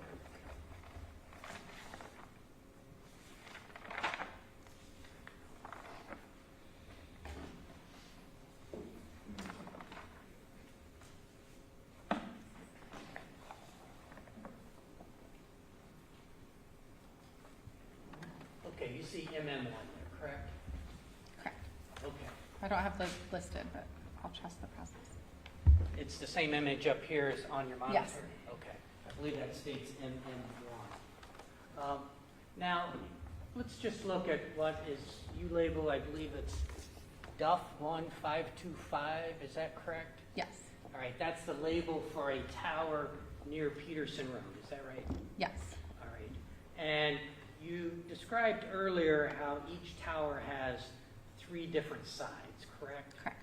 All right. So my question is, when a cell phone is bouncing off one of those 3 sides, does that tell you where the cell phone is in relation to those 3 sides? Yes, a cell phone will connect to the tower that has the best signal at the time that call comes in or is outgoing. So the 3 sides and the tower location is what's depicted here. But the tower location will get you the approximate area, and then you can use those 3 sides to kind of partition out what side of the tower they may have been on, or the device was on at the time that call was made or received. Right, and so this is like a generalization that you're saying as far as the device and the tower, correct? Could you elaborate a little more? Sure, let me try to make my point more clear. The cell phone is searching for the strongest signal from a tower, correct? Yes. That is not necessarily the closest tower geographically, is that right? Correct. Especially with, the hills and things we have in southern Ohio, that might not be the nearest tower. Sure, so just because a device is what I call bouncing off a particular tower doesn't mean that's the closest tower to the device. Correct. All right, and there's geographical issues and atmospheric issues and how busy a cell tower could be. There's a number of factors, correct? Mm-hmm. So when you say a device is bouncing off Duff 1525, That doesn't mean that's the closest tower to that device. Correct. All right. The device could be further, there could be another tower closer to that device. Yes. All right. And the same goes for any of the towers that you've talked about. Is Yes. that right? Mm-hmm. Now, this particular phone number, for Billy Wagner, you were given one phone number with him, correct? At this time, this was the phone number that we knew. So this analysis was made on October 21st, 2016, and this was the number that we had known him to have at the time of the murders. Right, but it was not listed under his name, I believe you said. It was not. All right, did you ever figure out who this person was? No. The phone was registered to a Dennis or Denise Carter, D-E-N-I-S-S-E. We do know of a relative of the Wagners that is Dennis Carter, but we had no known idea of who this Denise spelled that way Okay. could have been.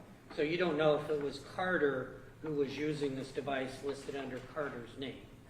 The device was connecting with known associates and family members to Billy, his family, his mom, kids were calling him using that device. All right. And then it was provided to our investigators that was his phone number. Right, you got this phone number that he utilized from other people, correct? Correct. All right, but it was listed under Carter's name. You don't know whether Carter utilized that phone or not. We were never able to identify a Carter.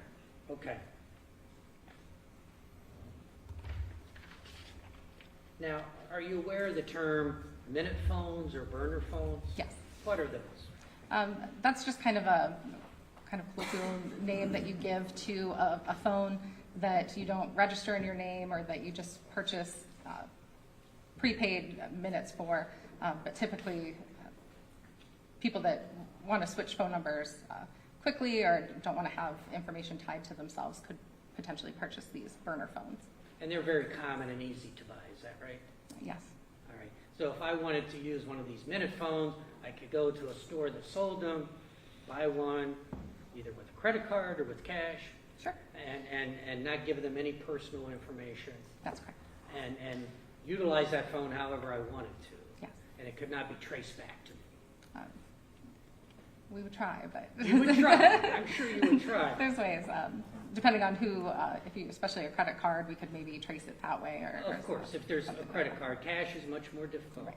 Correct. And I'm sure in your line of business, you understand that people that deal in illegal activities such as drug trafficking often use these minute phones to avoid detection, correct? Sure. Yes. And that's one of the things they do. Mhm. All right. Now, you do not have the content, I believe you said, of any of these phone calls, right? No. So you don't know what various people were saying to each other. No. There's no content associated with any of the calls or text messages here. Right. Now, does the government have the ability to go back and capture that content if they want to? BCI does not. All right. I'm What not about other sure. government agencies? I would not know. You don't know. No. I've never been provided any sort of historical call detail content of phone calls All right. in my line of work and And what your I training- knowledge and experience. Right. In your training, have you heard of the federal government having the content of previous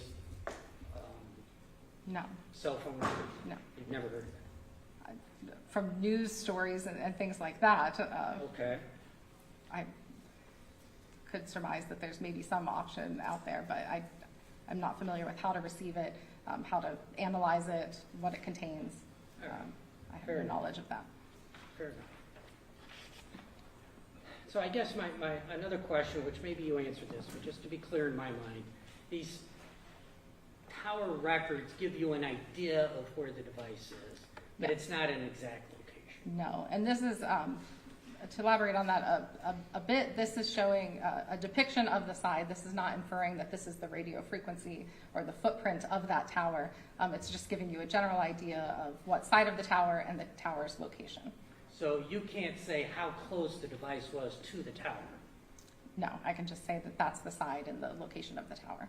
And do you know the range? I mean, is it 1 mile, 5 miles, 20 miles? Do you have any idea? It all depends on some of those factors that you mentioned before, terrain, some plays a big part. Traffic, network traffic would play another part. Obviously, Verizon wants to provide a good service to their customers, and especially in rural areas, they might have a wider or a bigger range from a tower than maybe in a big city that would have a smaller footprint for each tower. So it all depends. A lot of different factors. Sure.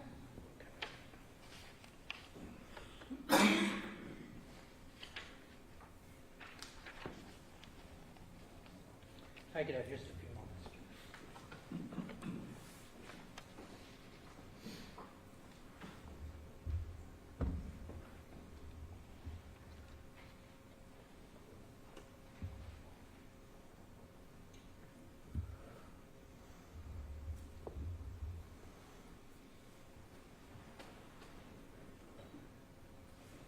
Thank you very much, Your Honor. I have no further questions. Any redirect?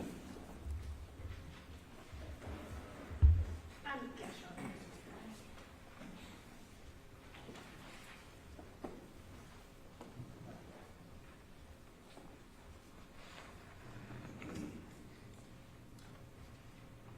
You were asked about various towers that devices can hit off of, etc. But the maps that you've shown us and the visuals that you've provided to us show exactly which tower, and in some cases which side of the tower, that device belonging to Billy Wagner was utilizing during those various communications that you testified to. Mm-hmm. Okay. And were those towers consistent with what you saw Billy Wagner's device bouncing off of when he was either at Peterson or at Flying W? Yeah, later when we were involved in surveillance or other investigative activities, we could get general location information from Verizon at that time when we knew that he was at the Flying W. We'll say that he was using those same towers that were consistent in this analysis. Okay, so when you had kind of surveillance going on, when you had confirmed known location of Billy Wagner, you saw that that was consistent with what you were seeing in the records as far as the towers that it would hit off of. And at that time, we were receiving like ping data, or, but it still involved the towers in this area. Okay, and tell us what that is, ping data. So everything that you have seen is historical call detail records. So this is received from Verizon after the fact. Later in the investigation, our agents would write warrants to receive more real-time data. So real-time communication, real-time content, and real-time location.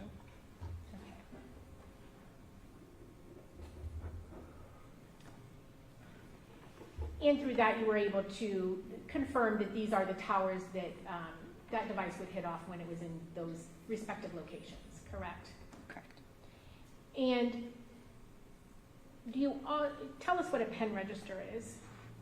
A pen register is a search warrant that you can write to the service provider so that as communication is occurring, the investigator who wrote that search warrant would get a copy in real time of when a call was being made or received, or a text message was being made or received. Okay, so not content, but... Correct, not content, but you would know if I call my mom, you would see that call in real time on records that come into you. As opposed to having to wait a month and subpoenaing them and then waiting for that to arrive? Correct. Correct, okay. And were those utilized in this case? They were not part of this phone's records. Right. They were used in the investigation later. Okay. And was there also, speaking of the FBI, some work done by persons from the FBI regarding these tower locations as well? Yes, the FBI provides a service where they drive the tower to get the actual radio frequency footprint. Okay.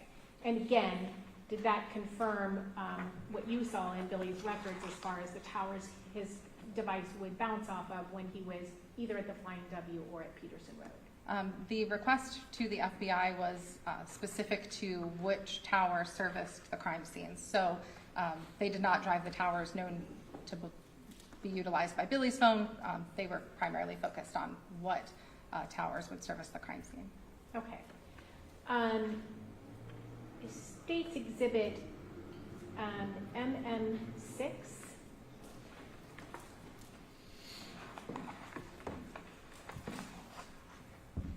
Okay, and again, this is just going back to, I think this was a Bobby Wagner calling Billy around noon on the 21st, and it shows the device location or the cell site tower information as the tower that services 260 Peterson Road, correct? Yes. Provide service in the area of Peterson, yes. Okay, and in that, you kind of show us which side of the triangle that was on, correct? Yes. By your visual that you provided there. Okay, and then going to MM7.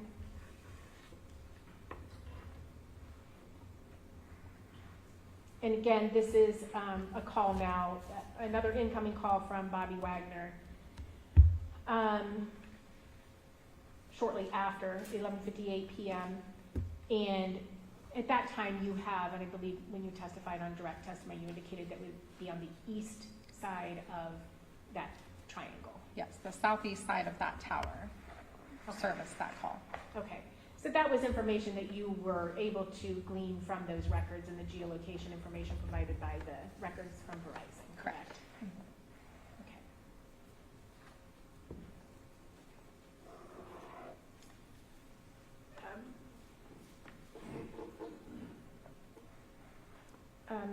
Mr. Parker asked you if there are people who make use of burner phones or are constantly changing their phones to try to kind of stay ahead of law enforcement, I suspect, correct? Correct. And you indicated that, yes, you've seen that. And specifically regarding this case, did you see that happening with the Wagner phones in this case? And it could be, more than just trying to evade law enforcement, depending on, what your Sure. status is, your means. You could be purchasing phones for a variety of reasons. It's, I wouldn't automatically assume that because someone has a burner phone that they're, doing something nefarious. But in this case, yes, Billy and the defendants switched phone numbers on occasion throughout the investigation. Okay. So, and you see each of them, correct? Angela, Jake, George, and Billy? Yes. Okay. And specifically, because we were trying to get service on them, search warrants and pen registers and ping stuff, we would often have to rewrite warrants with their new phone number when that. All right, I'll sustain the objection to a leading question.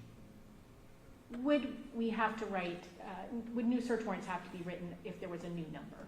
Yes. Okay. Yeah, when you write a search warrant, it's specific to that target or person, the phone number, and the provider, and the search parameters that you give that company. Okay. And regarding this phone number, again, belonging to Billy Wagner, you testified that it was belonged to Billy Wagner, even though it was registered in this Dennis or Denise or whatever, perhaps misspelled, name. And do you know how that individual, the Dennis Carter, is related? I believe Dennis is Angela's brother. Okay. And so related on Angela's side, correct? But were you able to confirm, or were investigators able to confirm, both through Billy and through Jake and others, that that phone number belonged to Billy Wagner? Yes. Okay.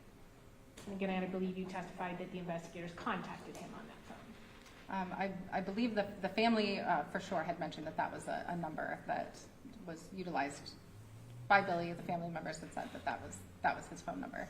I don't recall if investigators had made contact. Okay.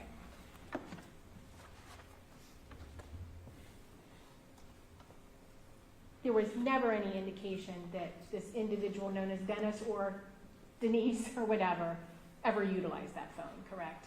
Correct. Okay. I have no other questions, Your Honor. Any further cross? No, thank you.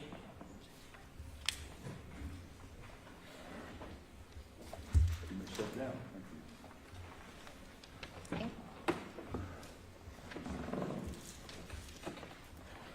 sure about our schedule here. Does the state wish to call another witness at this time? I mean, that's up to the court, Your Honor. I don't know what the court wants to do. If you want to take an early lunch, it's early. Or if you want to get started, I don't know that we would finish, but. Why don't we have another witness? We'll probably break for lunch about noon today. That gives us 40 minutes. Does any juror have an urgent need right now? We're a little out of, if you need a restroom trip or something, we can take a recess now. Anybody? Then call another witness. Your Honor, the state will be recalling Ms. Eversledge to the stand.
Solemnly swear or affirm that the testimony you're about to give shall be the truth, the whole truth, and nothing but the truth, as you shall answer unto God. The state may examine. Thank you, Your Honor. Good morning, Ms. Eversledge. How are you? Good morning. Obviously, you've already discussed your role in this case, and you were tasked with going through many, many records as well in this Yes. case, correct? Can you tell us, was one of those tasks to go through, well, I should ask you, were you aware that there was a phone recovered belonging to Angela at that State Route 41 search, the same search where the receipt was located? Yes. Okay. And can you tell us, was an extraction performed on that phone? Yes. And was one of the tasks that you were asked to do was to go through that phone to look at various content, searches, messages, images, whatever? Yes, Okay. And did you in fact do that? I did.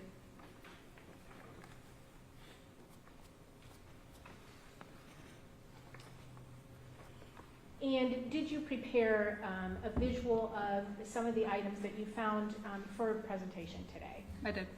Okay. Go ahead. State's exhibit.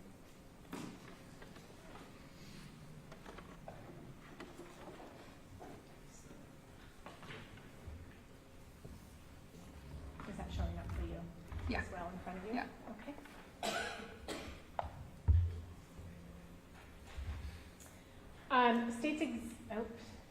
State's Exhibit NN1. Can you tell us, first of all, you have entitled here Web History, and can you just tell us what that is? These are going to be internet history from the cell phone. It may be Google searches, it may be websites visited, but just general history of the internet on the phone. I did want to preface before I continue on the slides about the dates that are listed on top of the slide. Up at the top here where it says Web History December 23rd, 2015, there may be instances like this one where this timestamp right here may appear to be a different date.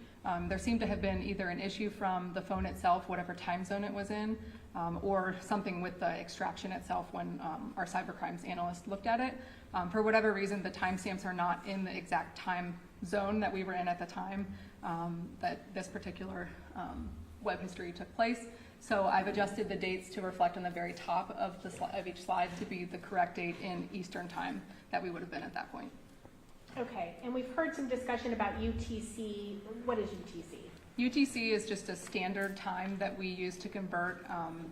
Oftentimes cell phone records will come in UTC, which is just like a standard format. And then we then convert into what we would be in daylight savings time or not in daylight savings time. So it would be either 4 hours or 5 hours behind of whatever the UTC time is. Okay. So for instance, on one of these things, you see UTC -3. Can you tell us about that? Yes, so at that time, that would have been when we have fallen back into daylight savings time. And so we would be at that time UTC -5.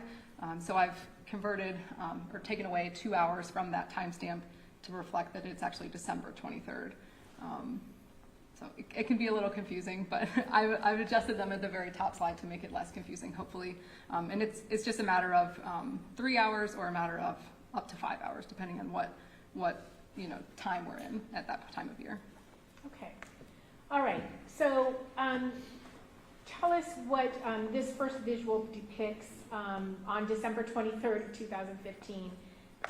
What web history are you showing there? Yes, so this particular slide and all of the subsequent slides all begin chronologically starting in the bottom and going up.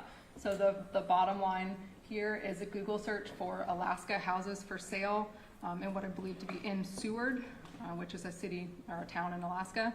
And that was on, as I mentioned before, December 23rd, 2015. That would have been at 11:30 p.m. A second search, Seward Real Estate Inc., and a third, or not a search, a visit of a website, Seward Real Estate Inc., and a second visit of that just a minute later. Okay. And then NN2. These are visits for a Remax website for homes for sale in Seward, Alaska. These particular instances take place on January 6, 2016. Okay.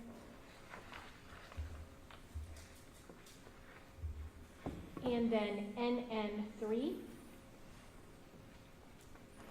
These are, again, 2 visits for homes for sale on a Remax website in Seward, Alaska. The bottom 2 are January 18th, 2016. And then the third and fourth are a Google search and a visit of a website. The Google search is symptoms of sexual penetration in a toddler, and that took place on January 18th, 2016. And then the final lineup at the top is trauma responses in children, a website that was visited. Okay. And then NN4. On February 21st and February 26th, 2016, there are, again, visits to a Remax website for homes for sale in Seward, Alaska. And then NN5. On March 13th, 2016, there are first searches on Facebook for Hanna May Rhoden photos. There were 3 searches, as well as the second box up at the top, an attempt to look at the friends of Hanna Rhoden's on her Facebook, and then another search on the same friends list of Hanna Rhoden on March 13th, 2016. Okay. Before we go any further, how were you able to know for sure that this was a phone belonging to Angela Wagner as opposed to one of the other Wagners? Well, the phone number associated with this cell phone was saved in other Wagner family members' phones as either mom or some of the others as Angela. I think a lot of them like to use A in front of the name to make it at the top of their contacts. So for instance, it said A mom or A mom, things like that to get it to be at the top of the contacts. But also, different Facebook accounts that were on the phone itself, and also just communications to Jake and George or to Billy, signaling that it was Angela using the phone. Okay.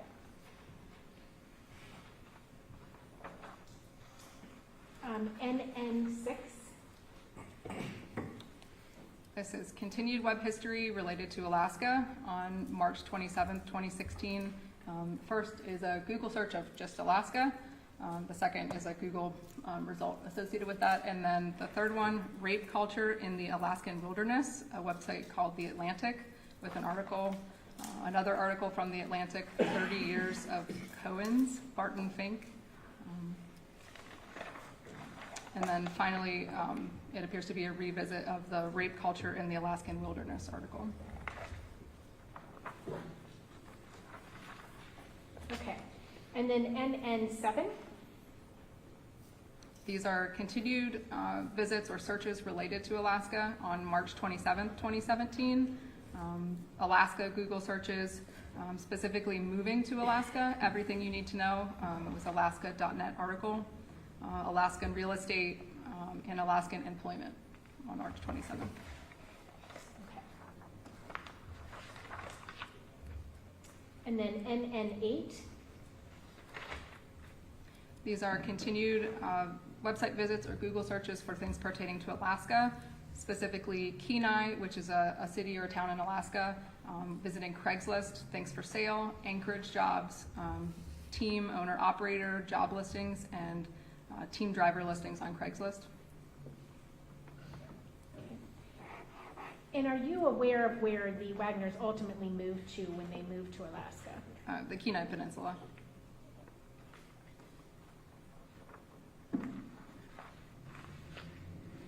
NN9. These were searches or visits of things pertaining to the homicides themselves. On April 27th, there was a Facebook search, Rhoden Family Massacre. There were reading of comments from the search, as well as Rhoden family shootings, and then reading of 2 articles pertaining to the homicides from the Inquirer.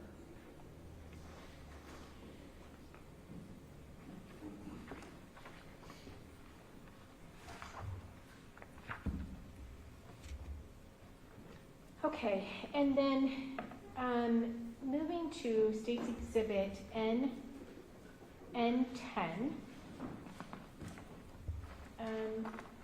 Can you tell us what we're looking at there? This is an excerpt of a conversation from the phone itself that took place on December 22nd, 2015. It's a conversation between Angela and Billy. The contact on the phone for Billy's phone number at the time of the homicides was labeled George III, George Wagner IV. Okay. And George III being Billy? Yes. Okay. Okay, and can you tell us what that conversation is? Would you like me to read it? Sure. Okay.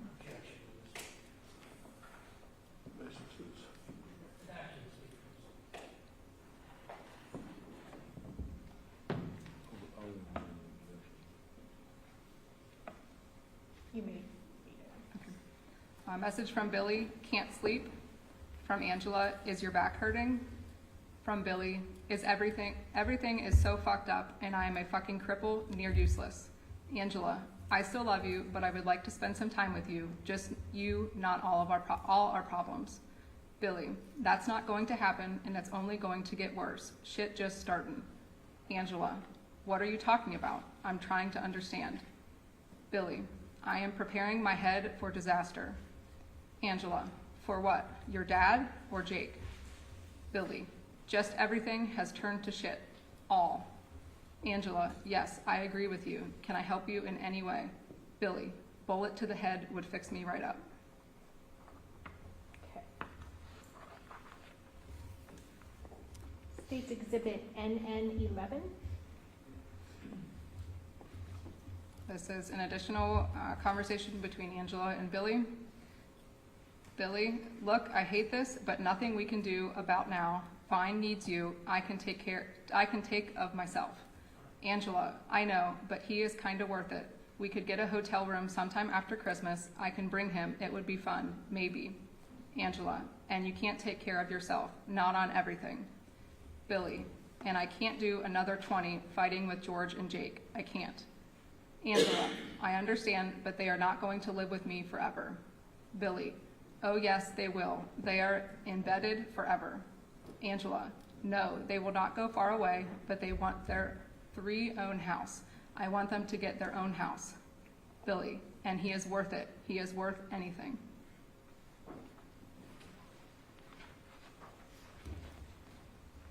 NN 12. This was a conversation that occurred on December 24th, 2015. Angela, all hell is happening here with Hannah and Sophie. Angela, she is trying to keep Jake from getting her tomorrow. Billy, did you get her yet?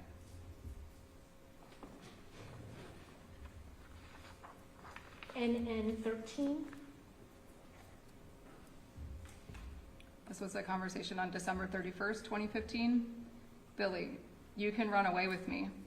Angela, I promise if it weren't for Bullwine and society, I believe she intends Sophie, I would be gone. Billy, anytime you want. Billy, you do know what I do for a living, don't you? Angela, what does that have to do with anything? Billy, you just say the word and me, you, and babies will be off on the big adventure. Billy, it seems to be a resend of the previous message. Angela, I'll let you know, but Jake already said I can only take Sophia on 1 2-week vacation a year without him, so that is not going to work. And, Billy, just give me a sign and I will come running. And again, it appears this is another of those situations where you've adjusted for the time because it says January 1st on those, but you've adjusted it for December 31st. Yes. Okay. NN 14. This is a conversation from January 17th, 2016 between Billy and Angela. Billy, are you sure you don't want take off with me? You might like it. I miss you and I know you won't, but you can if you want to. Angela, I can't leave Bullvine and Sophie. She called tonight to tell her daddy and me she was running away. She has her bag packed. Billy, we can take them, it says with use, us, I assume. Billy, where is she at? Angela, you know that is not fair. Why would you have one if our mom, and I assume it means mom and dad, said they were going to take the boys away when they were babies? NN 15. This was a message from Angela on January 18th, 2016. You were really mean and rude when Rick was here. And then a second one of the message. Hey, listen, I need to tell R something. This is the 4th time Sophie has came here saying her butt hurts and she as bright red down there. Today, she won't let's touch her. NN 16. This was a conversation between Billy and Angela on January 27th, 2016. Billy, I never cared all that much about you yelling at me. I miss you more than you will ever know, but no, I am never coming back. I am moving on. You are more than welcome to come, bring babies, and come on. Angela, well, they are not our babies, and I would never do that to George and Jake. I would have killed someone if they would have even mentioned going away with my babies. And if you really missed me, you would do anything or go through anything for me. I went through hell for you. Billy, well, I can say the same thing to you, so I guess that is that. But I love you, and if I can do anything for you, you know I will, so not much has changed. Angela, I don't understand how it is fair what you are doing to the boys when you have done worse to or said worse about your parents, and yet there they are still helping you with a smile on their face. Billy, big fucking difference. Those motherfuckers don't give a shit if I live or die, unless they need something, so fuck them. I am pissed now. Thanks, I'm going to bed night. Angela, so be pissed. Your mom and dad and Robin don't care about you and never have. You don't know who really cares? That has been your whole problem. I love you, but it is time for you to stop being a butt. Billy, look, if you want, talk to me. Change subject. Night. Love you. Angela, okay, I'll let you win tonight, but something has to change between us. I am really trying to be better, but you act like it has to be all your way. Spool, not fair. Billy, that's the problem. There is no competition and everybody loses. And 17? This was a conversation between Billy and Angela on January 29th, 2016. Billy, I am getting used to being by myself again. Angela, I can't help you with that. I want to be with you, but Bullvine and Sophie need help. If you won't give and help me with the babies, I can't just stay away. I have never seen you like this before. Billy, you take care of babies. They need you, and they are the only thing that matters. I'll take care of myself. I am good at it. And 18? This was a conversation on January 30th, 2016 between Angela and Billy. Billy, I can still set you free. Angela, sweetie, don't keep doing this to me. Out are making me feel bad. I should never have to choose between kids and grandchildren and my husband. I've never asked you to choose something like that.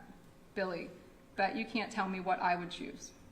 Angela, yes, but you don't have a little boy hold you, T-mite, and say, I love you, Mommy. L. Billy, I know where I am at. I know you're gone forever. I'll survive. Besides, Vine is best. He can have you. And 19? This was a conversation between Billy and Angela on February 2nd, 2016. Billy, the only thing you worry about is the boys and the farm, and that's fine, but I am not interested. You can do what you want. I don't care, but you should not try to sink me every time I want to try something, not like I asking you to go. Billy, tried to get you all to do that years ago. All I got was a good fuck you, Daddy. Billy, going to sleep, talk to you later. Angela, I am not trying to sink you. I told you before, I did not realize something was major wrong. I admitted to that. How am I sinking you this time? Yes, I worry about family.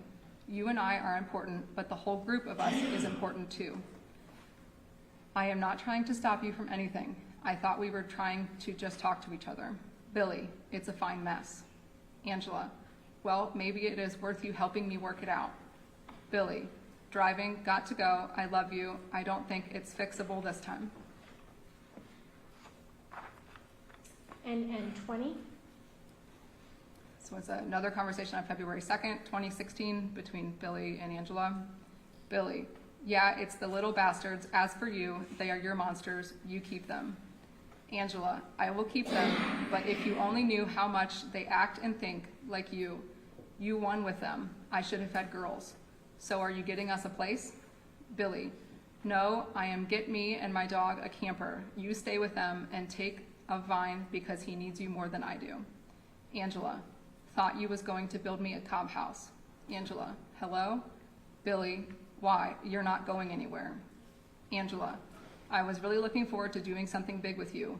Bullvine and Sophie would have enjoyed it. See, we made plans and you decided not to without asking. Billy, would you go? How do you plan to pull that off? Angela, I will just have the babies with me most of the time till they are old enough and don't want me around. And 21? This was a conversation between Billy and Angela on February 5th, 2016. Billy, and I am pissed about it. You were supposed to go with me, so don't talk to me about not caring. All three of you fucks don't give a shit if I live or die, just how much you can bleed. Billy, and I really miss you, and I know I'm not going to get to see you much anymore, and it sucks, but I am tough and I can take it. Angela, just get a motorhome and park it nearby so you can see me. If you care about me, you will. Billy, I don't want to stay around there, nothing but bad memories. If you cared, you would not ask me to. Angela, okay, fine, I understand, but we are all going. Billy, you and the babies can. Billy, do you know we were together more than we were ever apart? Angela, I know. Nope, I mean all of us. You don't leave someone behind, especially family. And 22? This was a conversation between Billy and Angela on February 20th, 2016. Angela, okay, I don't know what I am going to watch tonight. I am hoping he goes to sleep soon. Sophie is being wild as usual. Billy, get Jake to watch her. Angela, we are all watching them. Billy, I just worry about you getting enough rest like always. I am the bad guy, but it okay, after 25 years, I am used to it. Angela, how are you the bad guy? I did not say Jake was making me watch her. She is always like this when she gets here. That is fine, you are worried about me. I like that, but you could never understand. They don't make me do anything I don't want to do. Billy, oh, don't worry, I understand just fine. Angela, no, yummy, don't understand. That is easy to see. George and Jake are not our problems. They did not cause them. Our problems is all about us. NN 23. So it's a conversation between Billy and Angela, February 24th, 2016. Billy, I got a plan if you just take 1 damn minute and listen. Angela, okay, tell me. Billy, when I see you, but this is the last time I am going to try. If the 3 of you don't take time to listen to me, then oh well. Angela, okay. NN 24. This was a conversation between Billy and Angela on February 28th, 2016. Angela, that stupid Hanna took suds and pierced her ears today. Billy, I bet Jake wigged, and I think that's child abuse. Angela, yes it is, and yes, Jake is mad. Billy, well, there's nothing he can do about till he takes her to court. Angela, I know, when she comes back, he is taking them out. Billy, I told Jake we would get a lawyer if she don't straighten up. Angela, I know, I think we are going to take the earrings out when she comes next week. That is what Jake said. That way her ears will grow shut where the earrings were. Billy, that's good. Make sure you watch real good so they don't get infected. NN 25. This was a conversation between Angela and Jake Wagner on February 29th, 2016. Angela, sorry about that. Bullvine was having an anxiety attack over Sophie. He even puked this time. He is better now. Did she threaten to keep Sophie from you or anything? Jake, not exactly. Why? Angela, I figured she might. Jake, she backed off like always. Angela, okay, I bet they put them back in. Jake, probably. NN 26. This was a conversation between Angela and Jake on March 2nd, 2016. It was a conversation of interest because it appeared to have been discussing parts that were purchased. Jake, okay, also, at okay, I done paid for it all, but I do not need 2 3/4 inch stuff now, so see if you can return it. Angela, I will take care of it. Jake, okay, it's a die and 2 fittings that I do not need. Pick up the other die and bit, still need them. Angela, okay, will do. Did you pay cash or put them on your card? Jake, cash. Angela, okay. And when you say that was of interest because it related to items that have been purchased, what are you talking about specifically? Items that we believe were used to build suppressors. I'm going to sustain the objection in order the jury to disregard that. I prefaced by we believe, and I know the basis for that. So I'm not Okay. sure. What information do you base that belief on? Is that something that you gleaned from records, or tell us about where that information comes from? There's information openly available on the internet about parts required or that can be used to make suppressors. Tap and dies, for instance, are parts that can be used. Drill bits that are long can be used, and those are just components that are used to build suppressors. I can further clarify. I'm sorry. I can ask for further questions Well, regarding her knowledge. all right. I'm going to overrule the objection to the questions so far. Go ahead. And specifically in this case, and we'll get into the details of this another time when you take the stand, but did you look at various financial records and purchase history of the Wagners in this case? Yes. And did you see them purchasing some of the items that are discussed here? Objection. Who? I'm sorry. Who was making the purchase? Well, again, Your Honor, Well, he can ask okay. that clarifying question. I'm not sure what records were looked at. If we're going to build on this, we're going to have to be more specific about whose Okay. records were looked at. What kinds of records did you look at? Amazon purchases, eBay purchases, purchases that required PayPal, other types of parts and auto part stores. Okay. And purchase records of various members of the Wagner family, correct? Yes. Okay. And again, did you observe there to be purchases of some of these items that are discussed in this text Yes. message? Okay. By Jake and Angela? Yes. This is a discussion between Jake and Angela? Yes. Correct. Okay.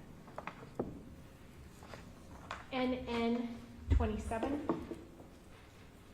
This was further conversation containing coded language that took place on March 2nd.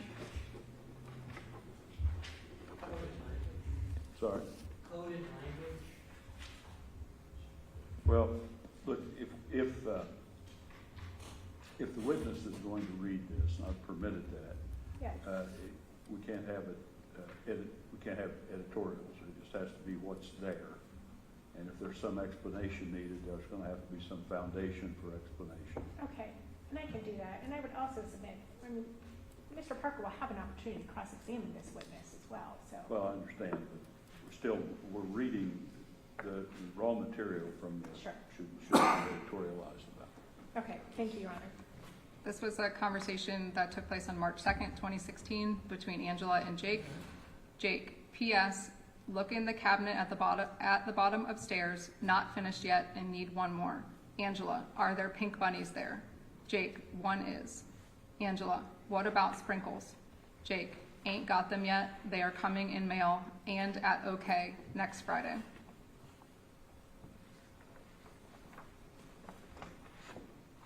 And NN 28. This was a conversation between Angela and Jake that occurred on March 3rd, 2016. Jake, is her earrings in? Angela, no, they weren't when I got home. They were hurting and she was crying, so I put antibiotic med on them. Jake, okay. Okay. And does that conclude the items of interest that you found when you examined the contents of Angela Wagner's phone that was recovered from State Route 41? Yes. Okay.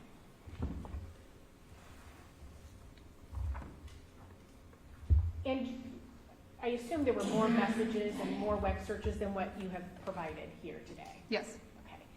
But tell us how you went about selecting the items that you felt were pertinent to this case. The items that were featured here were ones I highlighted due to issues pertaining to like custody or alleged child abuse, as well as kind of the family dynamic of the Wagners.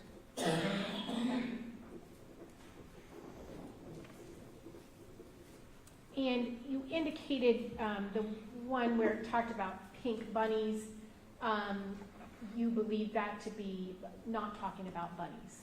Correct. Pink bunnies, okay. Based on your information and involving this case, what did you and or the investigative team believe that to be? The basis is, yes.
Thank you, Your Honor. Ms. Evans-Lage, can you tell us what you based your opinion on, in again, pulling that one for purposes of court and believing that it was, in your words, coded. Tell us what the foundation of that belief was. Well, first, there was a mention of and okay, which in the prior messages, there were parts to be picked up or exchanged at okay, which I interpreted to be okay auto parts. And there were known purchases that we identified later from various auto parts stores.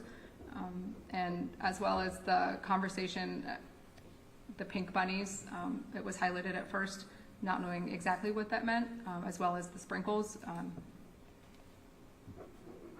Okay.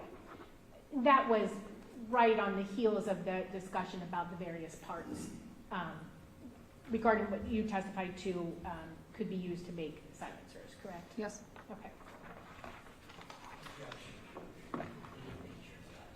Say it again. Objection to the leading nature of the testimony. Well, it was a leading question, so I will sustain the objection. Or to the jury disregard the last response. Relative to the time that conversation about the pink bunnies occurred, what time did that, or timeline did that occur relative to those discussion about the parts at OK Auto Parts?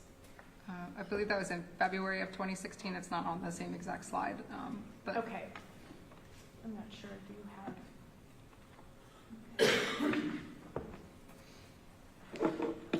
Sorry.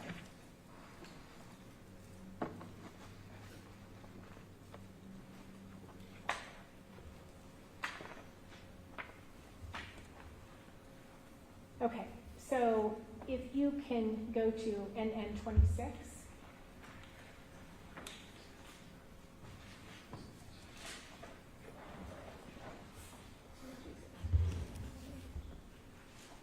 Okay, so NN 26, is that the conversation about the parts, the die and the two fittings? yes, Okay, and that occurred on which date? March 2nd, 2016. Okay, and what time did that occur, that conversation? Adjusted from the timestamp as it appears on the phone at approximately 10:30 in the morning.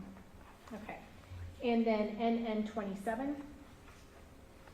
The same day, just later on, and also adjusted from the timestamp from the phone at approximately 11:30, 11:30 p.m. a.m. I'm sorry. Okay, so basically within an hour Yes. of that first conversation about the parts. Okay.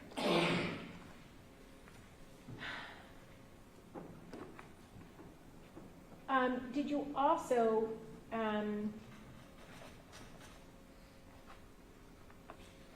conduct a review of records that were extracted from a phone belonging to Jake Wagner? Yes. And can you tell us where did that phone come from? Search warrant. Okay. And that was one that Special Agent Scheiber obtained pursuant to a search warrant, correct? Yes. Okay. And can you tell us if you provided a visual on this as well? Yes, I did. Okay. 001.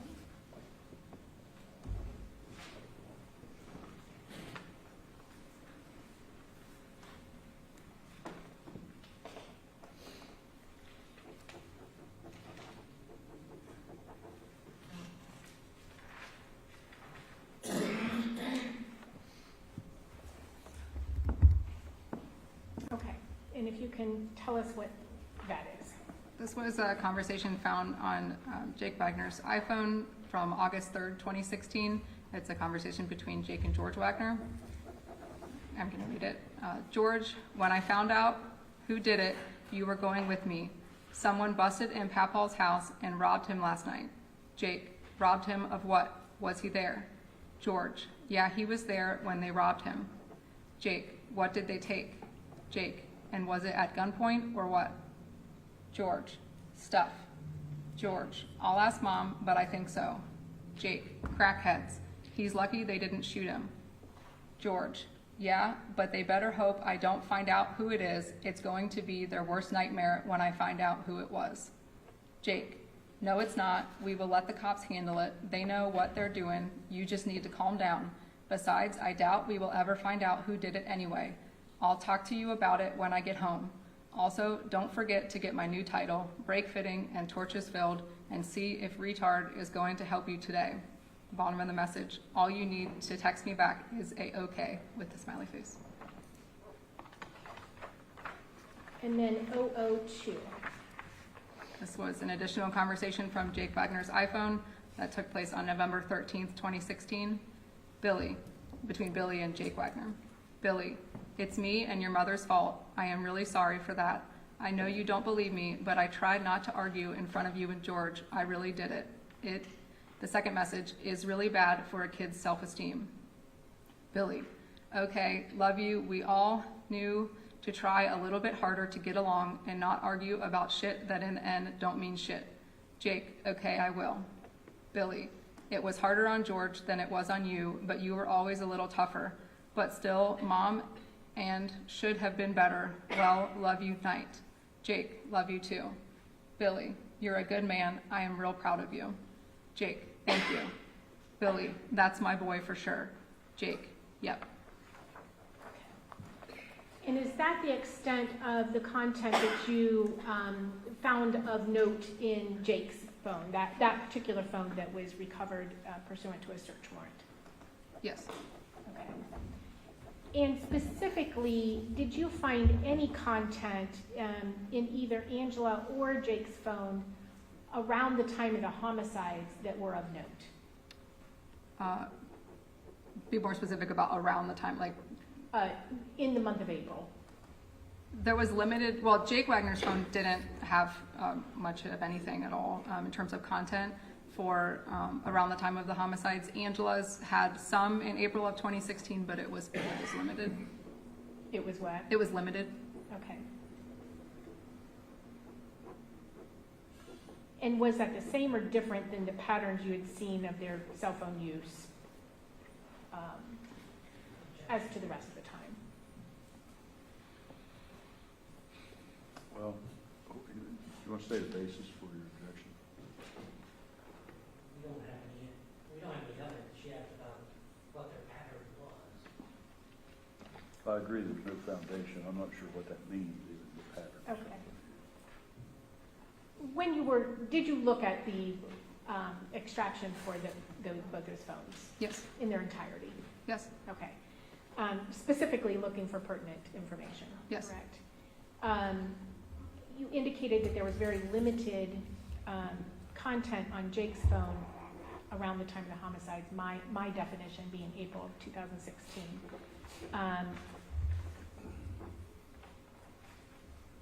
And also that the same was true for Angela's phone.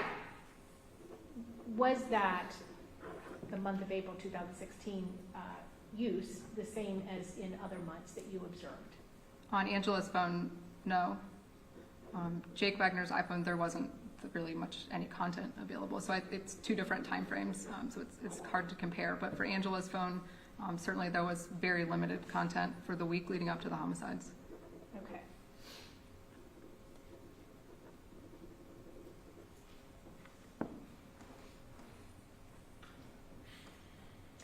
And can you tell us the information that you have shared with us here today, is that information that you also would have provided to the investigative team in this case? Yes. Any other questions of this witness at this time, Your Honor? Would be a good time for a lunch break. It's 11:59, so we're actually 12 o'clock, so we'll take a lunch break till 1 o'clock. At 1 o'clock, the jury is to assemble at the jury room and be brought up to the courtroom by court personnel, as always. While you're on break, do not discuss this case among yourselves or with anyone else. Do not permit anyone to discuss this case with you or in your presence. Do not form or express an opinion concerning the case. Do not do any research as to the facts or the law of the case from any source whatsoever. Do not read, view, or listen to any reports or accounts of this case from any source whatsoever. and have no contact with any of the participants in the case, including parties, counsel, and witnesses. Does counsel for either side have anything further before we recess for our last recess? No. All right. Then we are in recess until 1 o'clock.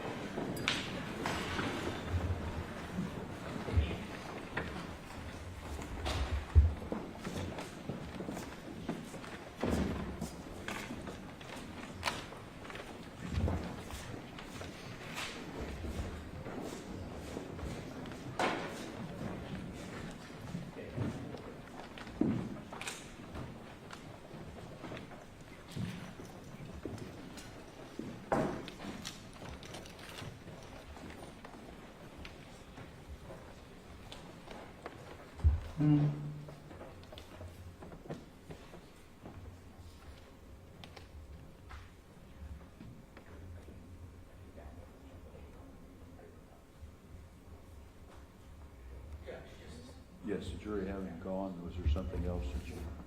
Yeah,